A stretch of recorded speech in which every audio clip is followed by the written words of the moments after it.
most intense, thrilling, electrifying sport on the planet. Mixed martial arts.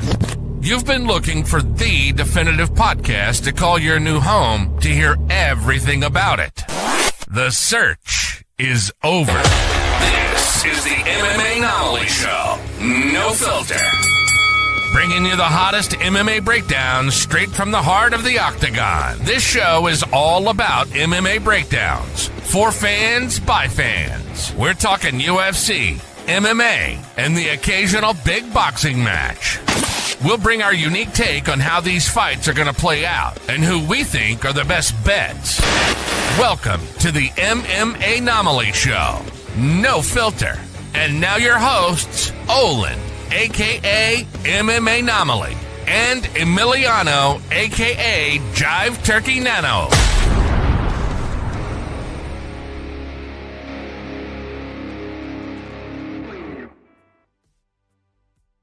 What is up, fight fans? Welcome back to another episode of the MMAnomaly Show, No Filter. I'm your host, Olin, a.k.a. MMAnomaly, and with me, as always, is the co-host with the most, Jive Turkey Nano. And as you can see to the far right, we brought him back for the recap show. We had so much fun. We had to bring him back again, the young gun. Shout out to Dean MMA. How are we doing, fellas? Fantastic. How are you doing, man? Dude, zero complaints from me. Turkey, how we feeling, brother? Gobbling over here, baby. You know the vibes, man. I'm live. I'm thriving. And I'm excited, brother. A little bittersweet. You know, we knew we were going to be cutting onions last Saturday night. On, you know, you, my brother, I'm glad to see you're still here with us, man. I'm glad to see you in one piece. We live to fight another day. But I'm excited as all get out, man. Good to see y'all in the chat, man. We were my life on Saturday, man. A lot of onions were cut, my brother. He was shedding a lot of tears, man. He was shedding some tears. He was. Dude, I saw a post. He went on air that almost made me cry about his daughter getting him that belt, the best dad ever belt. BDE. Now Ilya's going to challenge him for that, you know, because he's got a belt that Ilya doesn't have. Ilya doesn't like that. Real quick. Before we get into the actual fights, I'd be remiss if I didn't shout out to the chat real quick. We got Dix Insider in here like 45 minutes before we're even live. Olin, bro, Saturday was my best night of the year. Hit a cycle parlay of Carli KO 2-3 plus Brunno sub 1-2 plus Veretennikov decision plus 8,500. Come on, MJ, DROD, Van Stennis sub. It was magical. Up, holy fuck, are you serious, bro? You're up 155 units? Magical. I'm not gonna lie. Like we definitely need the round of applause. Yeah. Right. Dixon all up in Cider. My guy. Way to go, man. My gosh. I'll be honest. What a night. I'm just gonna start out the show by saying it. If you followed our bets, I feel bad for you, son. I got 99 problems, but cashing a ticket this weekend wasn't one. Folks, I didn't hit shit this weekend because I bet with my heart. It was Dustin Poirier's retirement fight. Again, if you followed me, like he's a gilly goose and you're a fucking silly one. So don't do that. Maybe follow Dix Insider, right? He's got the best name and apparently the best bets in the game. And also shout out Andrew Knotts. Let's fucking go, Nance. Hope you're having a great night, my friend. Lethal Sugar, we see you. Shout out Miss Mary. We see you as well. Air horns, always. Olin and the motherfucking Jive Turkey, unreal. Let's go, dude. Let's go. And the D machine, we are unstoppable. Let's go. Man. Invincible. I can't believe he's up 155 units. That's nuts. A lot of units. Crime. That's a lot of units. I'm not gonna lie to you. I think I bet 30 units on Dustin in multiple ways, and those didn't go well. But the good news is, right before the main event, a weekend ago, I'm sitting in bed watching them walk out. Pull up Underdog Sportsbook's fantasy on my phone, and I asked my significant other, I'm like, "Hey, place a bet." And as she puts in her two picks, it was before the main event. As she puts in her two picks, because they had that fight up and they had the main event from this past weekend up.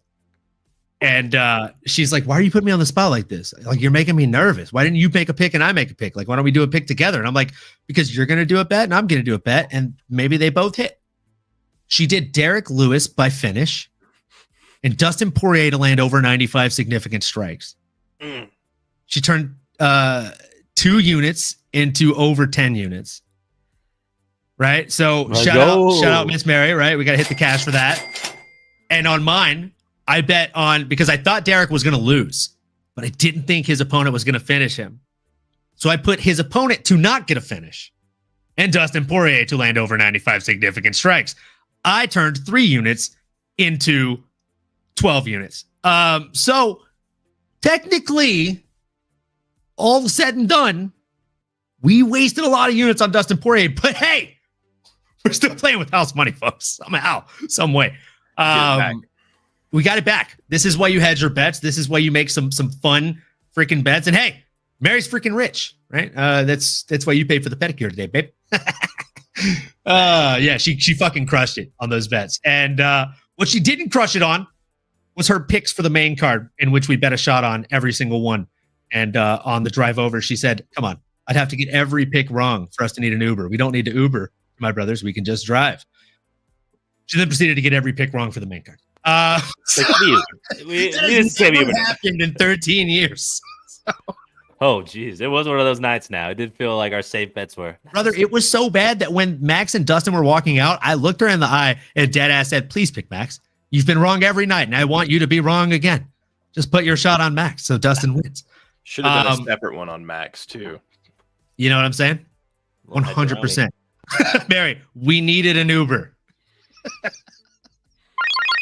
Facts. Yes, we did. And indeed, we did take one. What up, Lazy Bed? Hope you're having a great time. I think now that we've got about 20 folks in here already, live and jiving and thriving with you, me, and Dean, Nano, it's time to jump into this fucking card, because what a card it was from the start of the card. We knew we were in for a treat, right? Carli Judice made that walk first in the women's flyweight division. And I told you folks last week, she's live for a finish. I know she's a heavy favorite, but you can bet her on a finish inside those specific rounds and cash out money. If you listen to me on the hypotheticals, probably cashing. So let's go. Let's go, folks. That one cashes. She goes out there and gets a nasty, nasty knockout. The uppercut that she landed was just nasty. You could tell that Nikolay Veretennikov was hurt from the opening of that finishing sequence. And Carli was like a typical Louisiana-style fighter, right? She smelled blood in the water. She drove forward into her and just made it worth her while to get that finish. I see bright, bright things in the future for this young lady, and I will be there every step of the way watching those fights. What's up, Mike Yang? It was nice meeting you tonight, my friend. And that was a funny-ass story that you told having beers tonight. He introduced a Russian to Crown Royal on Saturday, and the guy was basically just like pounding the bottle. And he's like, oh, slow down there, bud. Be careful. That's not that. What's up, UFC? Hope you're having a great night too, brother. Let us know in the chat what you guys thought of this Judice fight. Shout out Lane. I know you were high on Judice as well. We were talking about this in the chat last week. Nato, what are your thoughts on this girl, man? Is she the truth or what? Yeah, she's a truther, right? And I'm not calling her a liar, but she's a truther on this one. A little Drake and Josh reference for you. Yeah, I mean, short and sweet. She did what she was gonna do. Carli's a stud, very technically sound. Like you said, those knees, the body shots, ripping combinations there, and getting Nikolay Veretennikov off of her game a little bit, getting her to overextend. She tried to make it messy, right? She tried to get some of those takedowns, but I mean, hey, 8 attempts in one round, within those rounds, and not being able to only land one of them tells me that Carli's well-rounded, right? She's not just a striker. She can hang with the best of them. I don't necessarily have anyone top of mind in this flyweight division for Carli, but I don't think she really took too much damage there. Probably could see a quick turnaround. But Dean, my brother, you are the guest here. I am curious to hear your thoughts, my brother, on how you saw this one go down. I have a feeling we were all on Carli last week, but any big takeaways? I actually missed the entire fight until the finish. Yeah, I mean, I was grilling some steaks and nice. Turned it on. The ref was waving it. Fair enough. But yeah, so I didn't even go back and watch it. But she did get performance of the night, which, I mean, we all kind of expected the outcome anyways, but I predicted a decision just because, to be honest, you don't see a lot of KOs at women's flyweight, women's strawweight, but apparently we got somebody exciting, which is refreshing. We need new exciting contenders in these divisions. So there's the same 4 people, 2, 3, 4 people at the top. Let's get some fresh blood in there. People that people like to watch, you know. That's facts. 100% that's facts. And hey, you know what, Dean? Fair play. 79% of the 7,036 people that voted on Tapology community picks this past week, they picked Judice to win, and 87.7% of those 79% that chose her to win by decision. So you were definitely not alone in thinking that. But the 11.3% that picked her inside the distance by knockout, I really hope those folks bet on it because they're up some money if so. I think that was a plus odds on that stack. So especially if they picked her inside the 3rd round specifically. Great fight for her. I think the sky is genuinely the limit when it comes to her, but I got to ask, I'll go to you first on this one, Dono. Do you have a name on the tip of your tongue for her, or do you not care to play matchmaker for her quite yet? I don't have anyone top of mind. I think she certainly deserves someone like Dean was saying, maybe someone else that is flashy, that has some good promise. Not that it's necessarily a deep division, but I didn't have anyone top of mind here. I'm curious here if you have anyone top of mind. I feel like you always do. You always do a good job of playing the Sean Shelby role here. So anybody top of mind for you, my brother? Yeah, man. I mean, if you look at the Tapology rankings, I think there are 2 names that really make a lot of sense. And it really depends on, do you want to give her somebody that's on a bit of a skid that the UFC was hopeful for being the next bright, shiny toy? And if that's the case, then you give her a Marina Iron Lady Moroz, a.k.a. the first UFC fighter to make it into a Playboy centerfold. I mean, she's a fun fighter. She's a fun Instagram as well if you're not following her. But I digress. I think that would be a very winnable matchup for crispy Carli Judice. She's coming off of 2 decision losses and a submission loss in the past 3 years. And I mean, she's strung together 3 back-to-back wins before that. But again, she's 3-3 in her last 6, which is not necessarily a great look. If you want to go a little bit higher, maybe give her somebody coming off of a win. I also think Jamie Lynn Horth is a really good shout for her. Jamie Lynn Horth has looked a lot better as of late, fighting out of Canada, coming off of a win over our one of our favorites that we love watching, Vanessa Little Monster Demopoulos, who obviously shouldn't have stepped up on short notice and taken that fight, right? It's a tough fight for her. We knew it was an uphill battle walking into that, but it is what it is, right? It's a fight game. I think Jamie Lynn Horth stacks up well against a crispy Carli Judice, but at the same time, we've also seen her go out there and lose fights. The difference is, though, Nano, she's never been finished via submission or knockout. So very durable chin, and she's fought the Miranda Mavericks of the world, the Veronica Hardys of the world. In fact, those are her only 2 losses in the UFC, bro.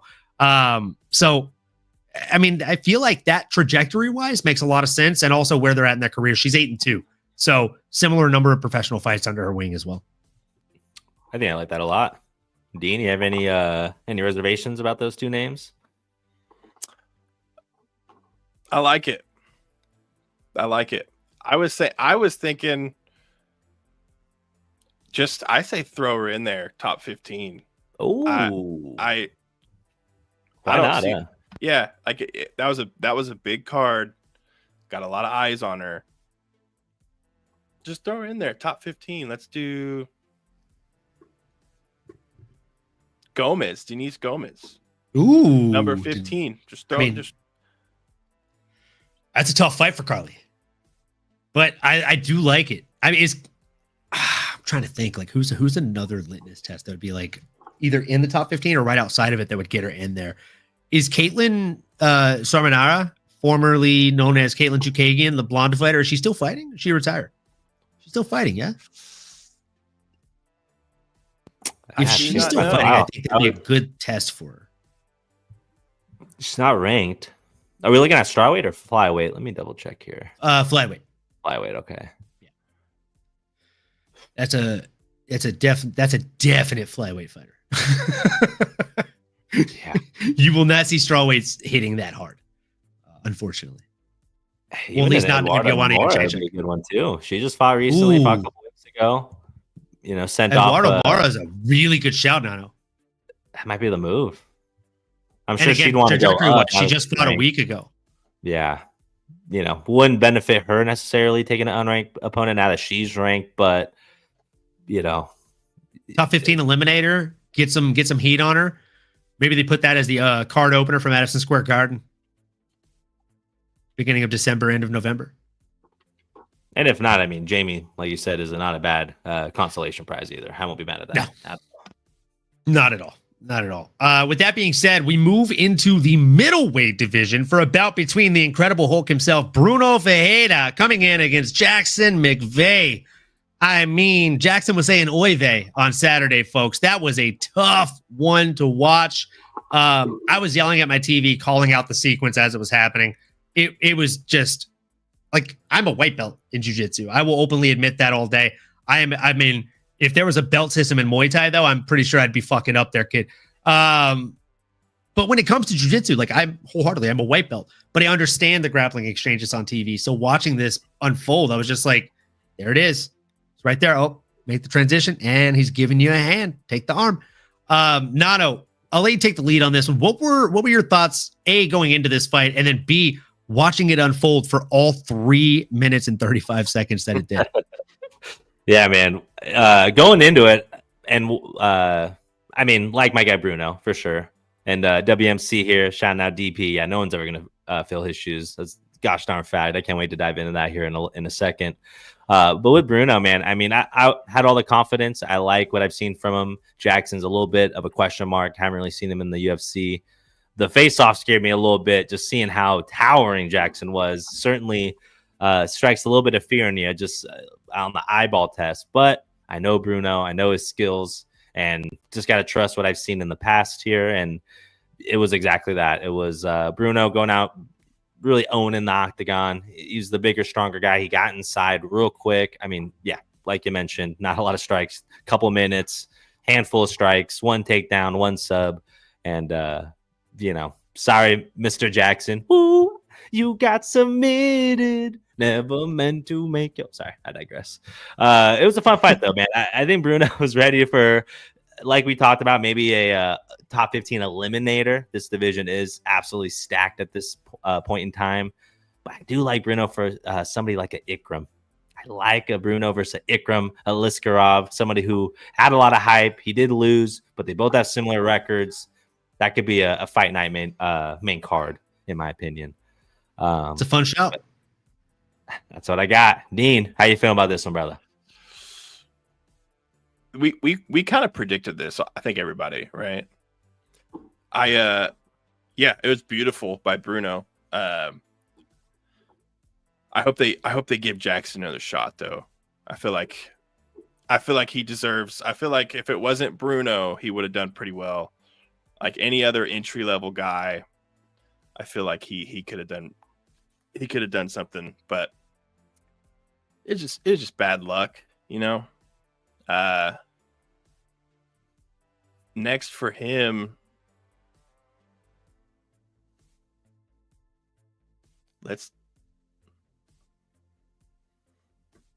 Petrosky. I like that name. That's a fun match. Yeah, I'm not mad at that at all. I think it's a fun matchup. And again, like going back to what Nano said, like Ikram Aliskerov is who he was originally slated to fight in this fight card. Ikram had to pull out. He stayed on the card and fought a short notice of fill-in in Jackson McVeigh. And folks, if you didn't tune in last week when we broke down the fights with Dean and his boy Brandon, like I swear, I said this man comes in, he's going to be the taller guy. He's going to be towering over his opponent with a high guard, Muay Thai style. And Brunno is literally going to go to the body. And every time he goes to the body, we're going to watch where the inch line of where that elbow sits in his high guard drop more and more every time. I think it took 4 or 5 body shots and his hands were here. And then Brunno hit him over the top of the head and his hands go back up. He eats 2 to 3 more body shots. And then the takedown was just right there for him. So, I mean, like realistically, this was money. He shot one takedown. He got one takedown. He landed 9 out of 11 total strikes. I mean, the total was 9-1-1 for a reason. That's what Jackson needed, right? I'm sorry, Jackson. Ooh, I know it was real. Didn't mean to make your debut flop. He would make that armbar hit every time. No, but seriously, Nice. that armbar was too easy, brother. It was so easy for him. It was white belt level stuff. And I am with Dean on this. I do hope they give Jackson Buffet another chance because he filled in on short notice here. It's tough. So do they give him another chance? If not, either way, I mean, he gained stock. This is one of those shots for him where win, lose, or draw, he was never going to lose stock in this one. But you want to talk about giving him a chance against someone that's a similar level of opposition? Look no further than the Man of Steel, since Superman is out in theaters and dominating the cinematic world right now. We're talking about Ryan, the Man of Steel Loader, coming fresh off of his season. Tough 32. Man looked really good on that season. And then, of course, as we all know, they gave him a shot in the UFC. They gave him a chance. And he came out there and got just honestly put to sleep by Azamat Bakayev. Bakayev came out there and beat him like he owed him lunch money or like he had stolen his little sister's tricycle. It was just a bad day for Ryan, the Man of Steel Loader. It looked like Bakayev had kryptonite in his back, front, left, right, center, every pocket. He just had a little bit of kryptonite. But that being said, I still think Ryan Loader's got a lot to offer the UFC if they give him another shot. And I definitely think Dean's somewhere, his head is in the right place when he's talking about giving Jackson Mavet another chance. So I say put that man against Ryan Loader. And for Brunno Ferreira, I honestly had the same name as Nano. Ikram Aliskerov was the one that he was scheduled to face. Make that fight again. If Ikram is truly unhealthy and unwell, I think the best runner-up is exactly who Dean said. You give him Andre Petroski, really high-level grappler that's going to push him in that realm and not going to give him an arm for an armbar, not going to make it easy for anybody, right? And somebody that can also take shots on the chin very well.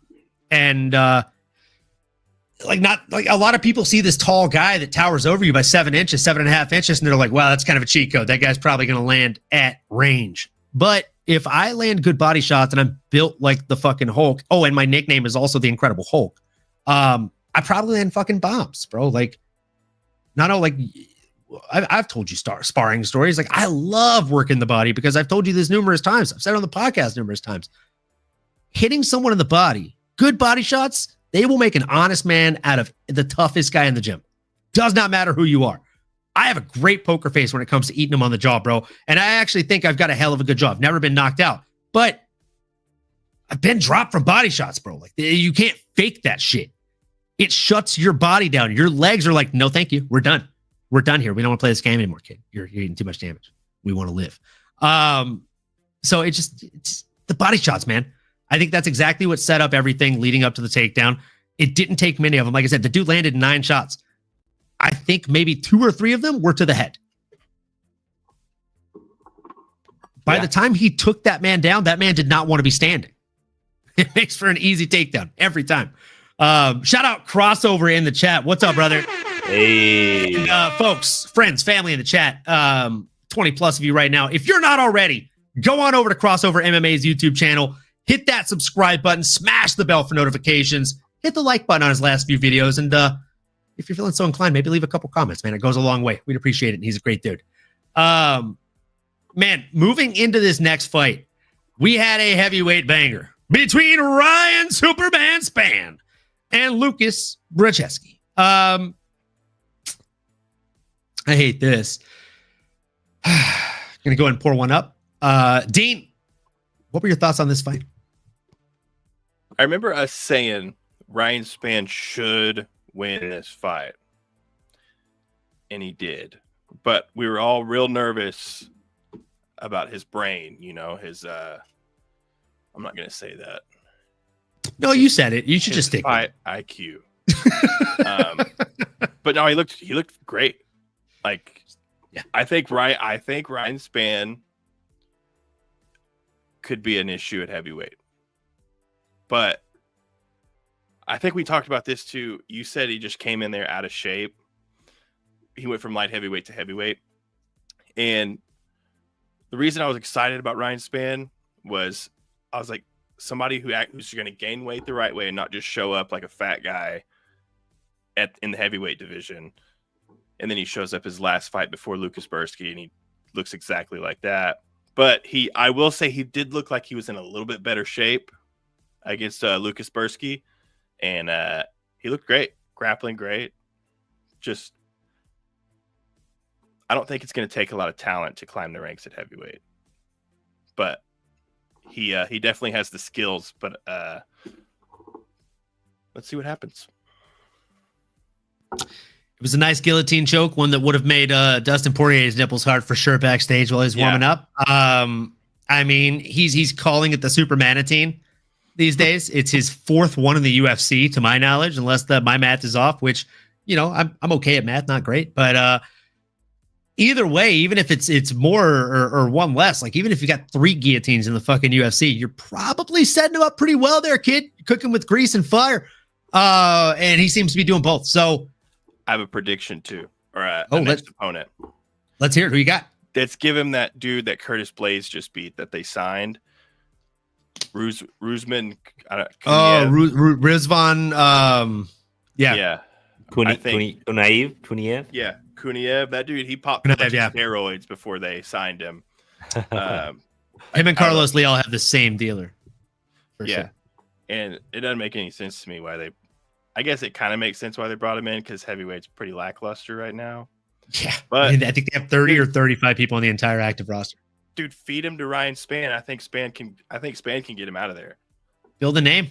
Yeah, and get this dude with all the steroids in his body. Get him 2-3 losses. Cut him. You know, I mean, you had Superman Spann fight the week or two after Superman came out in theaters.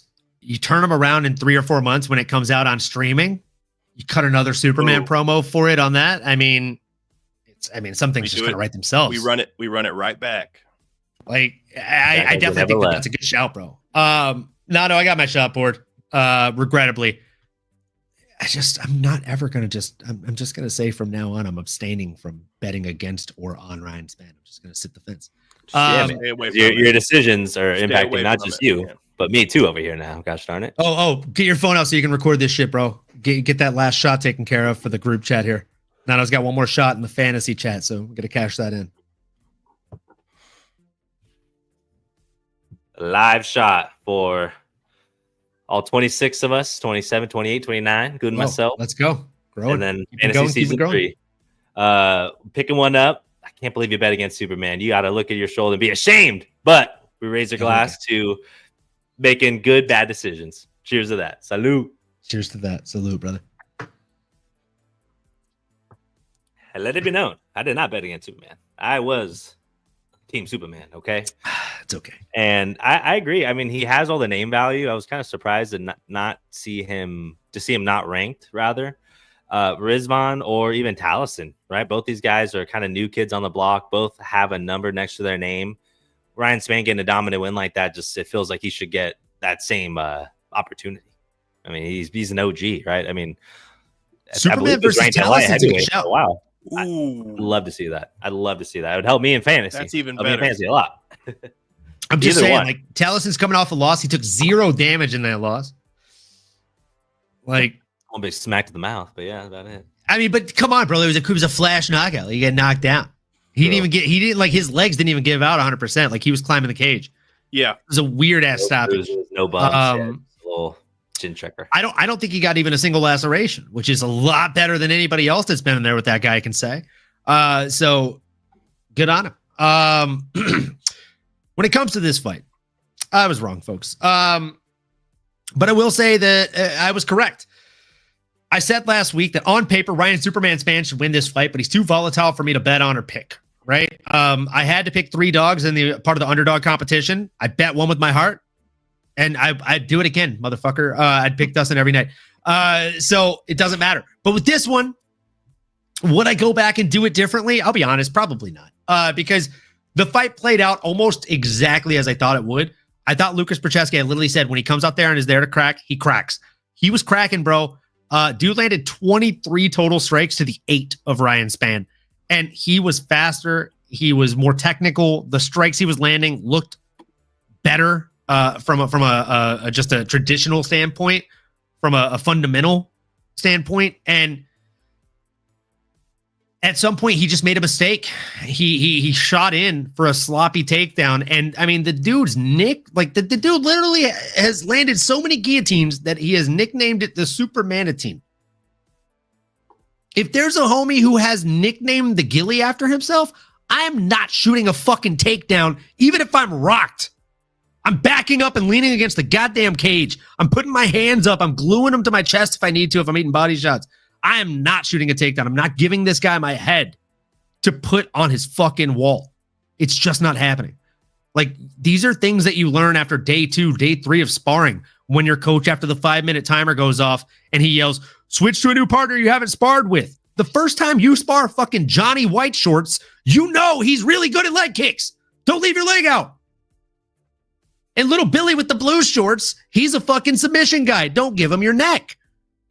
The dude who calls the guillotine the Superman team probably shouldn't shoot takedowns. I'm going to call a spade a spade. Lucas was winning that fight up until Lucas lost that fight.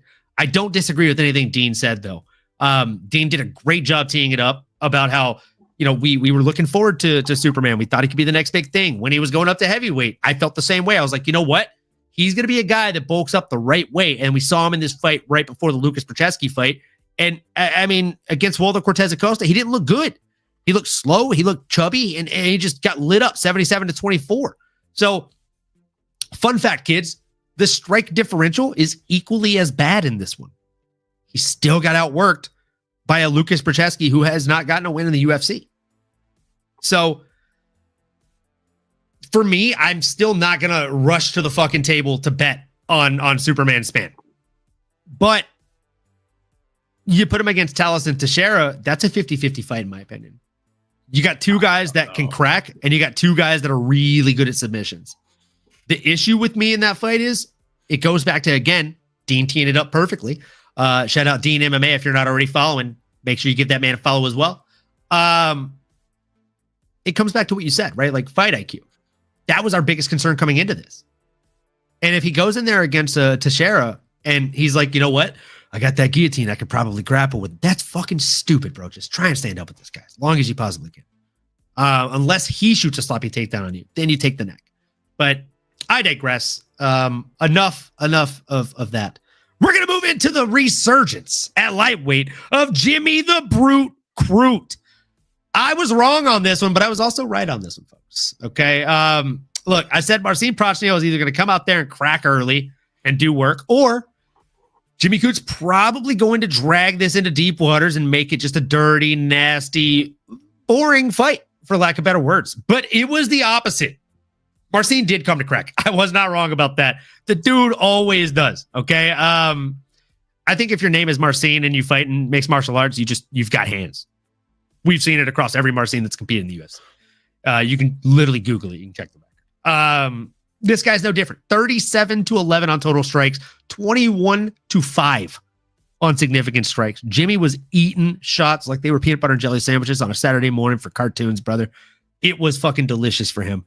And I mean, that's what it looked like. They weren't hurting him. They weren't really doing a ton of damage to him. I mean, they were doing damage, but he was wearing it very well. And then the takedowns. I told you he was going to look to utilize the grappling. He's improved significantly in that realm as of late. But man, if you'd have told me the boy was going to shoot 6 times in 4 minutes and 42 seconds, I probably would have giggled out loud at you, my guy. I'm not going to lie to you. That's a lot of takedowns for a 205-pound man that was probably rehydrated to 225. Let's just be completely honest and no filter as we like to. He looked good, man. It took him 3 takedowns landed, 6 attempted, and 2 submission attempts before he actually ended up going out there and submitting him via armbar. I mean, this was the second armbar of the night. And I mean, it was just as pretty as the first one. It was not quite as white belt, right? Like, I would say that Marcin gave the arm up a little bit harder than his opponent, or than the previous opponent we've spoken of, right? Jackson McVeigh, but still so. Like, the way that he was able to slice through that guard, Jimmy Crute, was nasty stuff, man. It looked like a brown belt against the white belt in there. And he was just going through the motions, taking position over submission until he actually had the right moment for that arm to sweep it up. So shout out to that. Definitely shout out to that, my friend. And shout out to Santina D321. Welcome to the stream. Shout out. First time listener. We appreciate you. Shout out. Nano, what were your thoughts on this one, big guy? Man, Jimmy the Brute Crute, brother. It was absolutely a great performance. You really hit a lot of the main bases there, and I was hoping he was going to win, and he did exactly what he needed to do. It feels like everything's clicking at the right place at the right time for Jimmy the Brute Crute. In terms of what's next for him, I mean, man, I'd really love to see him get an opportunity to get a number next to his name. How likely is that? Man, I mean, time will tell. He's potentially maybe 1 or 2 fights away, in my opinion, if not already there. I think, if I'm not mistaken, did he call out Dustin Jacoby? Or am I making that up in my head? Because that was the name. No, he did. He did, right? Yeah. I think that's the move. I love when someone asks. That's a fight, dude. That's a fight, and it makes sense. They ask, deliver. Why not? I actually love that fight a lot. Mm-hmm. I really like that fight. As far as opponents go, I had 2 names on the tip of my tongue, or I guess it's like a fatal 4-way if we're talking WWE terms here. The loser of Bogdan Guskov versus Nikita Krylov, or the loser of Zhang Mingyang, the Mountain Lion or the Mountain Tiger, versus Johnny Walker. And of course, I think that loser is going to be Johnny Walker. He'll exit the top 15 rankings in light heavyweight, but he's someone that you can go out and get a very Looney Tunes looking knockout over and then build yourself into the top 15 off of. So I am with you in the fact that he deserves a top 15. The issue is, I mean, with where light heavyweight is, it's kind of a logjam at the top 15. A lot of these guys are either booked or not willing to fight down. Dean, what you got? Yeah, you hit that well. I was a little off on my prediction. I predicted 2nd round leg kick TKO from Marcin, and I was a little off. You know what happened? Just a little wide left. I was a little bit off. I thought I'd throw something out there pretty wild, but yeah, Crute looked good. He the takedown after takedown. I liked it. I would like the Dustin Jacoby fight. I think they need to do that more. I think if somebody calls somebody out, as long as it's not like number 15 calling out number 5, as long as it's not like that. But if they're outside of the rankings and they're calling each other out, book them. People have already heard them call each other's names. We've seen number 14 fight number 2. Shout out Josh Van. I mean, nothing's too crazy nowadays. Yeah. Which I heard that's going to be in November, but nothing confirmed. Banger. Confirmed. Yeah, if they're outside of the rankings, dude, just book them. Like Peyton Talbot calling out Adrian Yanez. Book it. That's a money fight, bro. That fight is money. It. Anytime they're just giving the UFC promo for free. And like that card that you just mentioned, right? Like Yanez versus Talbot. Bro, you can build a card around that. You can do that at the Apex and fill one of your weekly slots that you have to hit for quota as the UFC. Yeah. That could be a feature fight or a co-main even at the Apex. That's what I'm saying. Like that could literally headline an Apex card, or it could definitely open a pay-per-view. Like that's a great fight. But yeah, and this is no different. And Crute Jacoby too. That's a fight. Like, just book it. Oh yeah, bangers. And yeah, that's all I got. Crute looked 100%, great, man. I thought that was a great fight. It was a great showing for Jimmy the Brute Crute, and happy to see him stay in the win column here for a bit. Moving into the welterweight division, we had Islam Dulatov coming in for a quick Saturday dust-up 2 days before his GQ photo shoot against Mr. Adam Forget About It. I didn't make that up. I wish I did. Dude literally had a photo shoot with GQ on Monday. Yeah. That's insane. Nano, what did this fight make you feel other than aroused? Well, I'm glad you said that, because that's definitely most of what was going on. All the blood that was typically in my brain, where the conscious thought goes, was rushed to my nether region. He's a stud, and it's not just because of the strikingly good looks, but it was also the fighting the guy was doing in there. Absolutely got me rock hard in the best way. I mean, with all due respect. Got performance of the night. Not much I can say other than really, really clean striking. He feels like he's got that build, man. I mean, he's what, 6'3", 6'4", weighing in at 170, and he doesn't look to be that much bigger just looking at his frame. He's not one of those weight bullies, we would call him around these parts, but man, does he have really clean striking. And it's just some of those guys, you know, that just have the special hands, right? That just, they hit someone and you see the impact on their opponent. Adam said, forget about it. Don't want to get hit by this guy. He did his best to try to take him down and try to get him off his game. But Islam's athleticism as well, that takedown defense was superb and fucking just nasty. I mean, a clean counter left is all she wrote. To do that fading backwards, you know, on your back foot like that again, it takes special skills and some things that are just frankly God-given, right? So someone's looking out for this guy, him and all of his brothers. I like hearing a little bit more about his upbringing, coming from a little bit more of a rugged fighting background, him and the bros, all models as well. I mean, hey, good, you know, talk about hitting the genetic lottery there. You know, go get your money, boo-boo. But man, sky's the limit for this kid. I don't know what's next. I don't know if you want to necessarily skyrocket him to all these big guys, because there's still a lot to be said about, you know, how good is he? What more can he offer? We know the striking's there, but can he go in there and grapple? Can he wrestle? Can he do the jiu-jitsu? All answers I want to see answered. All questions I want to see answered, rather. But I'm looking at someone in that like top 30-ish range. A name that just sticks out because I think of good striking here, but the Korean Tyson Seok-Hyun Ko, or even someone that did fight recently, a Jacoby, a.k.a. Kobe Smith, two young bucks. I know Olin doesn't necessarily like this, but I liken two young guys while they're still young enough to have a lot of runway left in their career, and can maybe take that next step up. But those are a couple names I have, and that's my 2 cents. Hit me with that Icarus, bro. I like it, man. I can't help myself. I'm not mad at it. Dean, what were your thoughts? Yeah, the same. I mean, we predicted this. We were like, they just needed somebody to get in there with him because, dude, that was a very impressive, dominant performance. They need to skyrocket this dude. They need to. Don't throw him in the rankings, but I'm like a Nico Price. Nico Price would take that fight, or Nicholas Dalby. He got KO'd by Randy Brown. I would say give this dude like Brian Battle, but I don't want to push him too far up. But I think a Nico Price, people might be pissed if they booked that, because a lot of people like Nico Price. But I think that's still tricky. That's still a tricky fight. I think Nico Price or Nicholas Dalby. Dalby, they're kind of on opposite schedules, but why not?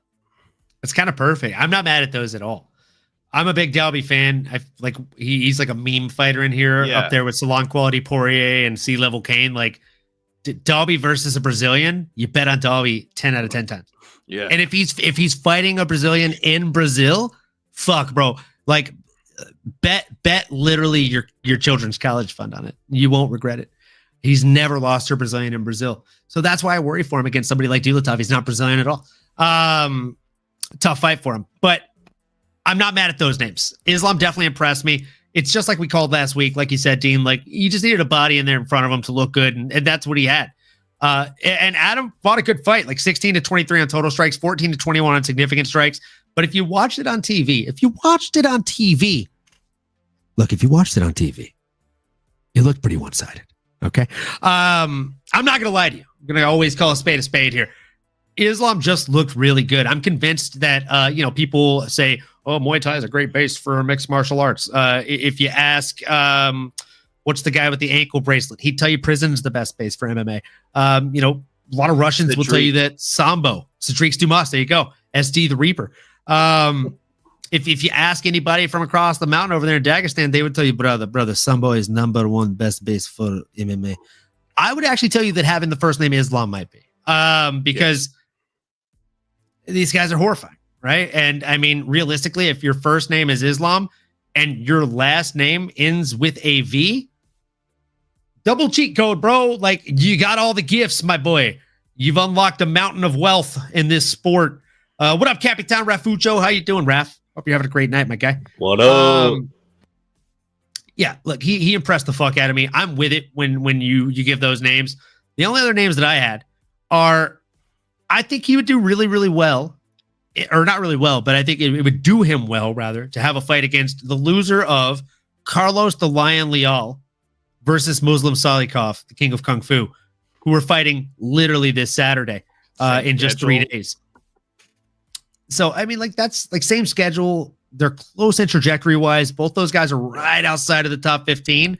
And I think the winner of that fight would end up making it into the top 15.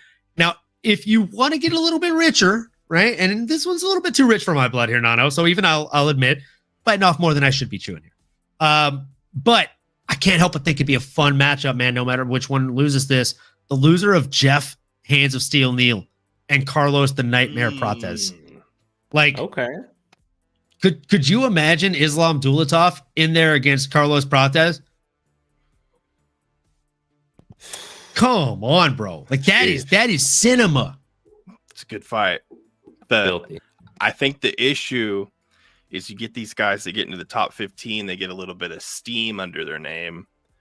Unless they see somebody that has a great performance like Islam did, but they also have to have a huge, like a good name, like a decent name too, because they're not just gonna fight some guy out of the rankings.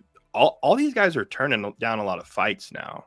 So Carlos, I think, would take the fight because as the guy who I like to drink a whiskey, smoke a cigarette, like that guy is gonna be like, yeah, I'm gonna smash this model. Like it's gonna be like a trophy for him. I think, a lot of these guys will feel that way. And same with Jeff Neal. Like, I feel like Jeff Neal would be like, oh, you want me to beat up a model? Fuck yeah. I agree. Different topic. I don't see a chance that Jeff Neal can beat Carlos Prates, but it's a tough fight. It's stylistically, it's just a nightmare of a fight. And I mean, it makes, like, pun intended, because that's his opponent's fucking nickname, is the Nightmare. That is what this stylistically is. You have a boxer, very high level boxer, great crispy hands, but a boxer nonetheless, coming in against a high level Muay Thai practitioner. Muay Thai trumps every striking discipline. Did you hear that, guys? He said it, not me. Okay, because I do Muay Thai. That's my discipline of choice. So like I'm biased. I know that. The Caucasus Mountain wrestling grappling base and Muay Thai, perfect fighter. You pair those together, that in an MMA octagon is the same equivalent as like Captain America's judo and boxing combo is in comic books, man. Like, it's just an unbeatable 1-2 punch of fucking grappling and striking duress. So I'm with you, Dean. I don't know who the fuck Jeff Neal pissed off within the UFC brass, but I mean, he upset somebody. They've kind of always done this to him, though, if you think about it. They really have. I mean, there's a reason the dude was working as a server in like Texas Roadhouse up until like 5 fights ago. He's been in the UFC for many years. So tough fight. With that being said, we move into the actual prelims for a bout that went exactly as we saw it going between middleweights Ateba Gautier and Robert Valentine. Oh my goodness. This guy, I mean, I'm just going to say it. I'm just going to come right out and say it, guys. What the fuck is in the water in Cameroon? God damn. Like, yeah. When these dudes from Cameroon punch people, like, they genuinely take time off of their calendars, brother. It's insane. 19-2. 19-2. And every single one was from the hip, just full force. They were all significant strikes. These dudes' back muscles are insane over there. And I think it comes from the Ngannou story, shoveling all that the salt mines or the sand mines. Sand or whatever. Jeez. Dude, a lot of your power comes from your back. So I'm not going to lie. There's something in the sand over there is what's going on. After like 3 or 4 months of training at AKA, I went and got yogurt after a Muay Thai class. And this yogurt guy, who ended up becoming a coworker of mine like a year later, randomly was like, "Do you fight?" While I was doing my yogurt cup, and I'm like, "No, but I train. Why do you ask?" He's like, "You got a fighter's back." It's up still to date the best compliment I've gotten in my entire life. Fighter's back. The way that I slept that night is probably better than I've slept any night of my entire adult life. I slept so soundly and so happily with what that man said to me. Shout out Brandon Stanley. Let's go, dude. Let's go. Okay, bro. You know what?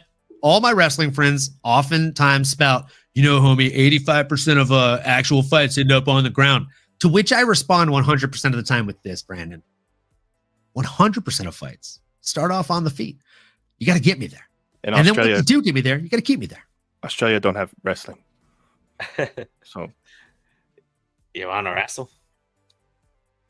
Are you talking about Islam versus JDM right now? No, I was just saying that. I was watching that Volk Islam where it was like a long pause. Yeah. And all of a sudden he goes, "Brother, Australia don't have wrestling." Australia don't have wrestling, brother. Where they wrestle? Where they wrestle there? Brother, where they wrestle in Australia? Never won the Olympic medal in wrestling, brother. Send him 2-3 years Dagestan and forget. Well said. Ask Dean what happened when he tried to test my wrestling. Oh boy. Oh yeah. He shot in on me, just shucked him off. I think he went about 8 to 10 feet away from me. Then he ran back in and did another panic shot, knee straight up the middle, and that was pretty much it. Of course, Brandon remembers it differently because that knee took a couple of minutes of his memory away. It sounds like. Yeah. Give him that Masvidal friggin' treatment right there. It was more like remember when Peyton Talbot kneed Cameron Simon? There you go. Oh, like yeah. Or when JDM kneed Gilbert Burns. Oh, he's already got the references on lock. Similar to that. But reminiscent. Yeah. Okay. That's exactly how it happened. It's nice. Speaking of nice, Ateba Gautier, this guy is the truth. I mean, at middleweight, he's a terrifying prospect. He's 8-1, hasn't lost in many years, and be honest, boys, after what I saw on Saturday, I don't know that he will lose in many years to come. The dude is probably going to lose when he fights someone that's a much more skilled grappler than him. Going back to what Brandon's comment was here about wrestling being greater, I get it, man. You're not wrong. That's the only path to beating this guy, because as of right now, he might be the strongest one-shot powered middleweight in the current division or in the current roster. Nano, did anything stand out to you? Did anything shock you? Because I'll be honest, I feel like I walked away from this knowing exactly what I knew walking into. Yeah, I mean, it's not too shocking. I mean, I guess we thought Ateba was going to go in there and take care of business, but just to see it in that fashion, and again, I mean, man, maybe it feels like an easy cop out because both these guys are from Cameroon and, very similar kind of stories and finishes early on in the career. But this felt very Francis Ngannou-esque. I mean, it was just raw power and sheer force just going in there and running down an opponent. And I think, man, he said something pretty cold after. It's something like a lot of the lines of it almost reminded me of Ilya, where it's like, oh, they just are trying to just survive. Like, they can't weather the storm. Like, it's just a matter of time before I do what I'm going to do. And it's just like, God, this guy's cold, man. This guy's cold. I don't know what Robert Valentin was thinking in there. He kind of had a poker face early on. And again, he felt something that he's probably never felt before, all the way shocking through his body. And he thought, oh, hell no, this is not where I want to be. Man, I mean, absolutely impressive. In terms of what's next, to your point, you got to give him somebody that's going to challenge him. Can't just keep giving him punching bags. And I want to put some respect on Robert's name there, but let's give him someone legit. Man, and I feel bad for this guy because his last decision was overturned. But other than that, 8-0-1 record. I'm looking at a Monsieur Abdul Malik. 2 big buff son of a guns. Think he can match him physically. Who's more skilled? Fun fact, not to cut in and cut you off your train of thought here, buddy, but I'm done, baby. Mansour needs a win now because he just got a win overturned today. That was today, right? I'm looking at it. Yeah, so that the Athletic Commission overturned that win against Cody Brundage. Yeah. Cody declared it was a clash of heads in the fight. And if you watch the replay and you have one eye, like Michael Bisping could have seen that was a headbutt. Yeah. He has the worst luck, dude. It's not great luck. It's definitely not great luck with them. I mean, and it's not even just him. Like, even outside of the octagon, his best showing he's ever had in the octagon, the slam KO win. I don't know if you know the story behind that, but his coach, the owner of, I think, Factory X or whatever, he literally was going through chemotherapy. He just found out he had cancer. So like his coach, he almost literally lost his coach during that fight camp. And then his coach shows up there like hairless for the fight. And then he gets the biggest win of his night, dedicates it to his coach. Like, dude has had 0 easy nights in the UFC since signing that contract. I'm not, I mean, like, I also wouldn't be mad at that kind of fight. But at the same time, like, that's just another situation for Cody Brundage, like the ones they've given him before. You imagine if they schedule Ateba versus Cody? That's some shit the UFC would do. Yeah. I like the Mansour fight, actually. I think it's a great shout. What do you like? Yeah. What were your thoughts on the actual fight, Dean? Yeah, we did pretty good on this one too. I think I said that he does a lot of this, kind of just like drops his hands and just kind of dives in, raises a leg, and then he was getting the shit beat out of him, and he was doing this against the cage. It's like shoot a takedown, try to grapple a little bit. You're gonna get knocked out. You're gonna get your head clattered off the canvas. Go for something. Yeah, I think Valentin. I think he's done. He just he needs to go get better somewhere. I think. Yeah, I think he just didn't belong in there. I like the Mansour. I like the Mansour matchup. I like we talked about him earlier, the Reaper, Cedric. Ooh, I like that matchup. It's a fun match. I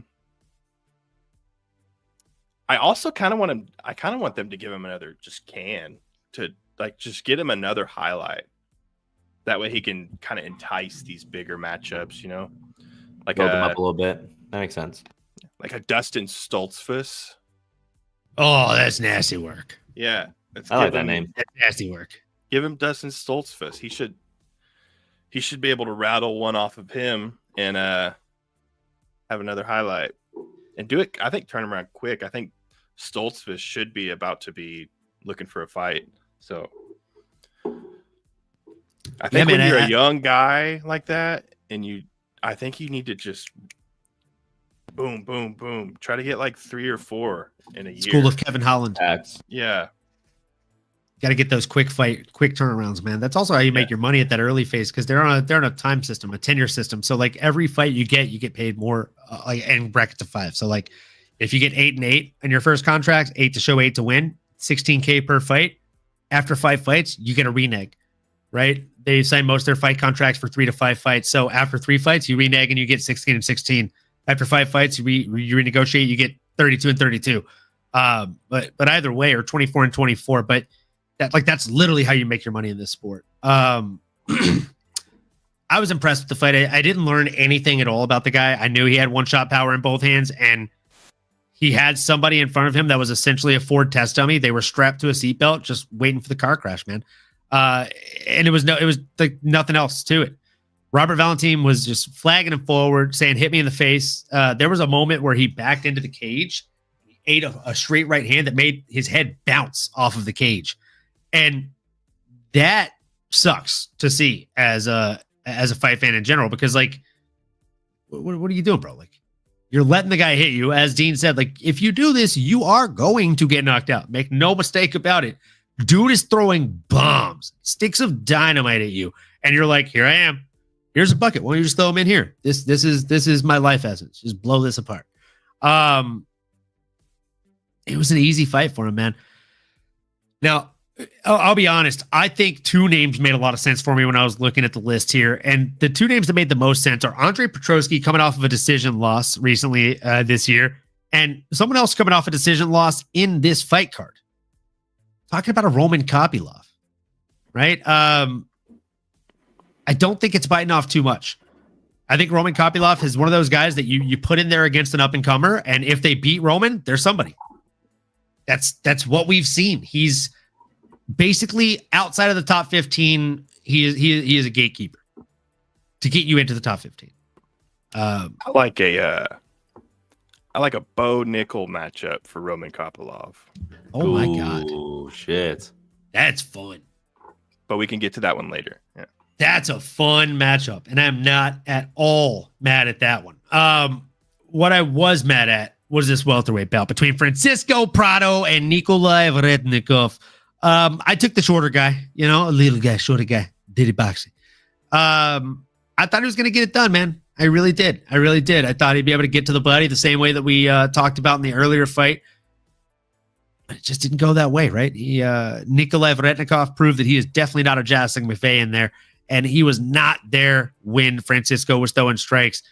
He outlanded him significantly. I mean, even the takedowns, when he did land the 3 takedowns he got, he made him work too hard for them, and he just couldn't keep him down, right? So, Dean, you take the lead on this one. What were your thoughts on this fight, and what would you do next with Nikolay Veretennikov?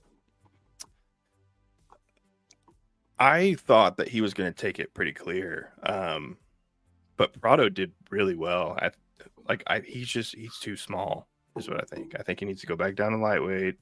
I think Veretennikov, you got to give him.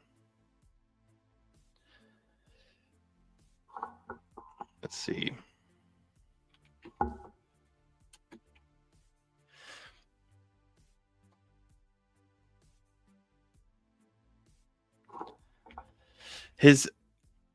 I was very surprised by Prado, but I also at the same time I was very disappointed with Veretennikov.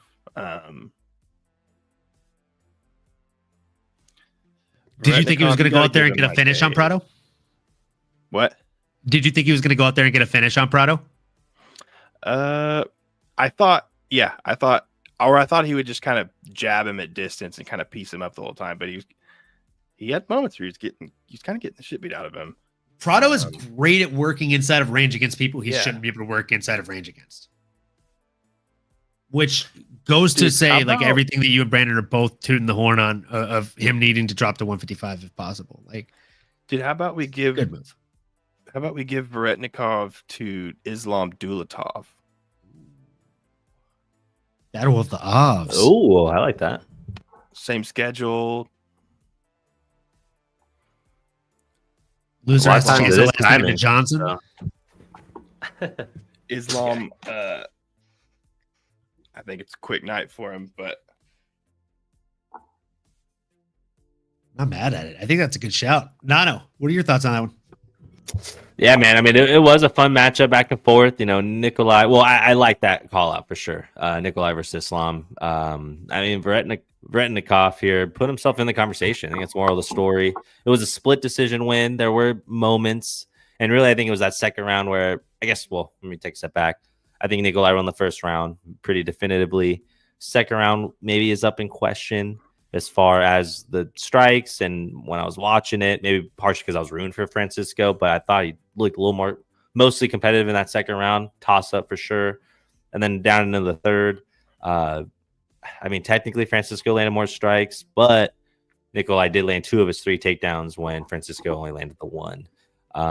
Significant strikes. I mean, we're talking 3 punch difference there. So I think the judges probably just saw it, at least 2 of them.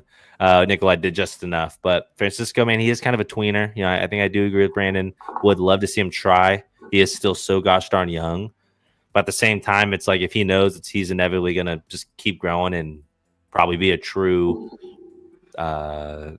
welterweight over the long term, I guess it's just, then you might as well stay. I don't know. It's just, that's the tough spot. I mean, it's a lot of weight. This is perfect time to have that catch weight where a lot of these guys, like a Francisco, can probably really settle in at a 165 and best showcase his abilities. But we don't live in that world just yet. So until then, I'm probably not going to pick. Not Francisco, like he won, but for Nikolay, I think Islam's honestly a great shout. I like the idea of putting people that have recently fought, same card, give them both the same amount of time off, and then run it back. Makes total sense to me. I like it a lot. I like that one a lot too. And Nano pointed it out. I was trying to sweep it under the rug. We did have Prado. We did have Prado in this one. It is what it is. Look, I liked Prado to win this one. I thought that he was going to be the sharper fighter. I thought he'd be the stronger and faster fighter. I was right about 2 of those things. He was the stronger fighter, I think. He was the faster fighter. I think that was very evident. He wasn't the sharper fighter. His opponent at some point in time, I believe it was maybe 3 minutes into that second round, if memory serves me correct. I had a handful of shots that night. But if memory serves me correct, I believe it was about 3 or so minutes into that second round, something switched in his head and he just started really finding the range. And at that point, it became frustrating for Prado to work his way in. He started landing at range. He started to pick him apart and just picking up the pace. Also began to land some takedowns of his own. And when he did land takedowns of his own, Francisco, it's a classic trope, right? Like Brandon Stanley's in the chat right now. I'm sure he can speak to this because he's more of a grappler than me. But I've seen this in watching combat sports for many years and even doing it, right? Like in sparring, right? Like you'll have Jim, who's really fucking awesome when he's moving forward, but the second you get him on the back foot, guy is garbage. It's the same in wrestling. There's so many wrestlers that are incredible offensive wrestlers, but they are a trash can when it comes to being defensive wrestlers, right? Like we have seen this. We have seen this time and time again. I genuinely think that Prado falls into that trope where he's really good at grappling if he's the one grappling. If you are grappling him, it's like once you get him in full guard or half guard, he just doesn't really know what to do with his feet. So it's tough, right? It's really tough. But he's got to learn. He's got to get better. He's got to improve. And I think a big step in that comes to what Dean and Brandon Stanley said last week and this week. And that's hire a new nutritionist, man. Maybe drop some muscle, drop some fat, and get down to 155. There's not a lot of fat to drop if you look at this guy. He's built like a fucking action figure, right? But you can trim down some of that muscle that's excess. And God, you can really be a tough as nails 155er. He gives me Drew Dober vibes the way he fights. Like he genuinely looks like Drew Dober out there. Exactly. Like the face and everything. And I think if he gets down to 155, he's like Drew Dober, but with more power. Yeah. Dude, and Veretennikov kept doing that spin kick that kept getting taken down. Dude, Prado could have won that fight. I think he should have. He should have, but he just didn't make the right decisions. Maybe he was gassed or... It came down to fight IQ. Yeah. It definitely came down to fight IQ. That spinning back kick was fucking driving me nuts, bro. Brandon Stanley said, I knew a guy in high school that could he could fireman every wrestler in the state, but he can't ride to save his life and would constantly get pinned. Dude, thank you. This is exactly my point. Like, you have a dude that can literally fireman take down anybody in the fucking state, but he can't ride, he can't flow. Like, dude, that's terrible. Because the ability to use that takedown to fireman anybody in the state is a gift. That is a gift. And it almost feels like you're squandering that gift by not learning the other steps of just keeping someone off of you. And yeah, dude looks like Drew Dober. He really does. Giga Chad 100%. Yeah, the fight IQ. Dude, like the jaw's insane. My God. He could share jaw line with like 20 guys and still be chiseled as fuck. All right. Giggity, giggity, giggity. Like sexy Squidward out there, yeah, definitely. Absolutely, bro. That's the move. All right. Well, we'll do our shot before we get into this next fight, because this next fight was it was a best of times. I'll say it was the worst of times, and we're gonna get into it. Cheers, folks. We got about 30 of you right now. If you haven't already, do us a huge favor. Like, comment, subscribe, smash that bell for notifications. Myself at MMAnomaly and Dean MMA. Go to both channels. We'd really appreciate it. And if you're drinking, raise one up with us. If you're not drinking, that's fine too. Maybe you're smoking like the boy to the right. Either way, whatever you're doing, we'd appreciate it if you do it with us. Cheers, folks. Hello.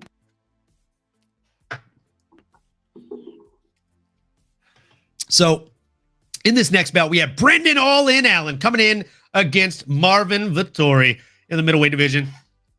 Now, we all know Marvin Vettori. He had a long flight. He flew all the way in from Mordor.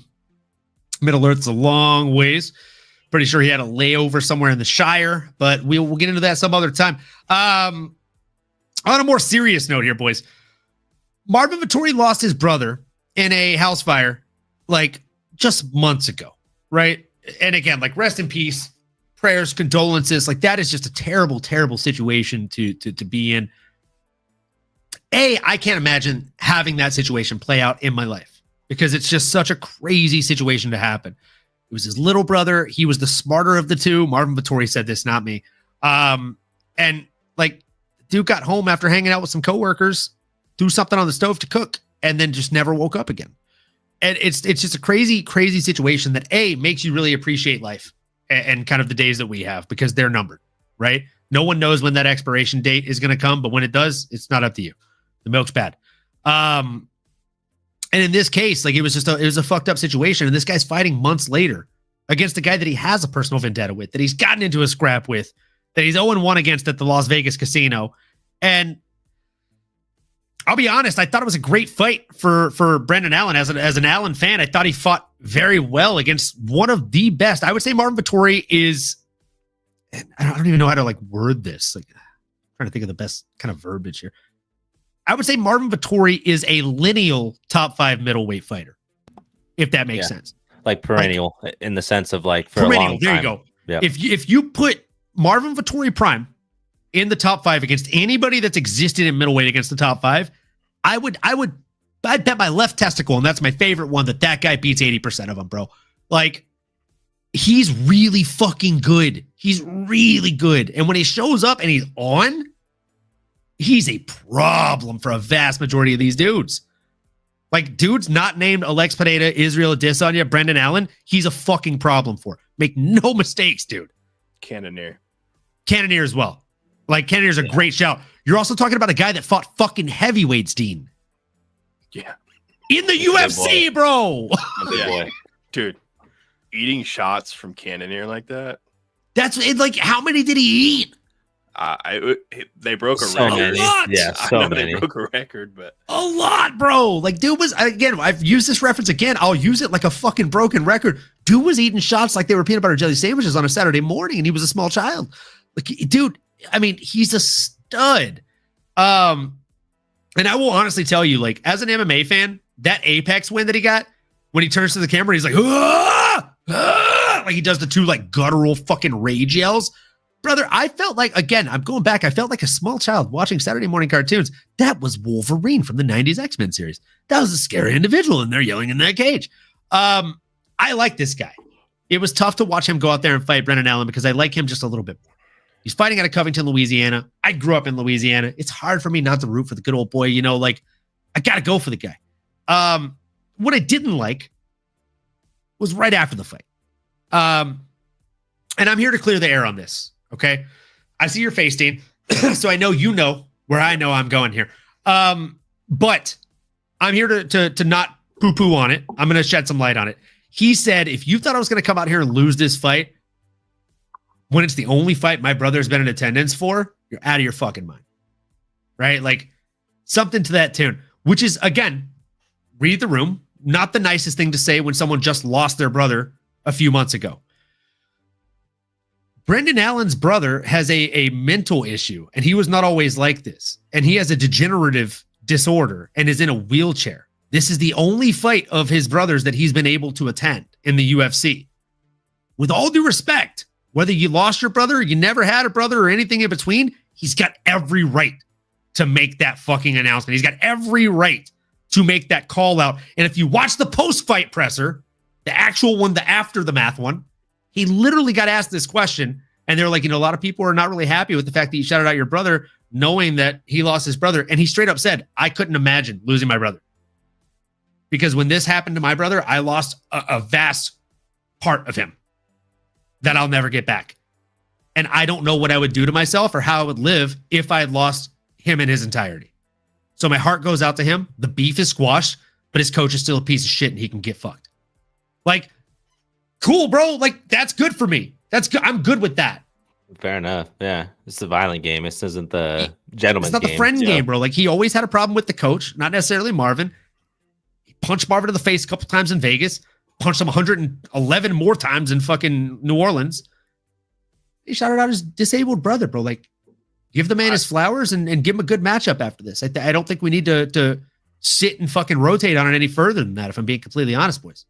I think if you win a fight, you should say whatever the fuck you want to say, and nobody's going to do anything else about it. What are you going to do? Fight me for saying something you didn't like? You already tried that, bro. Yeah. So, I mean, it's sad he lost his brother, but even if he was going after that, I guess it's part of it. I've heard fighters say worse. So Facts.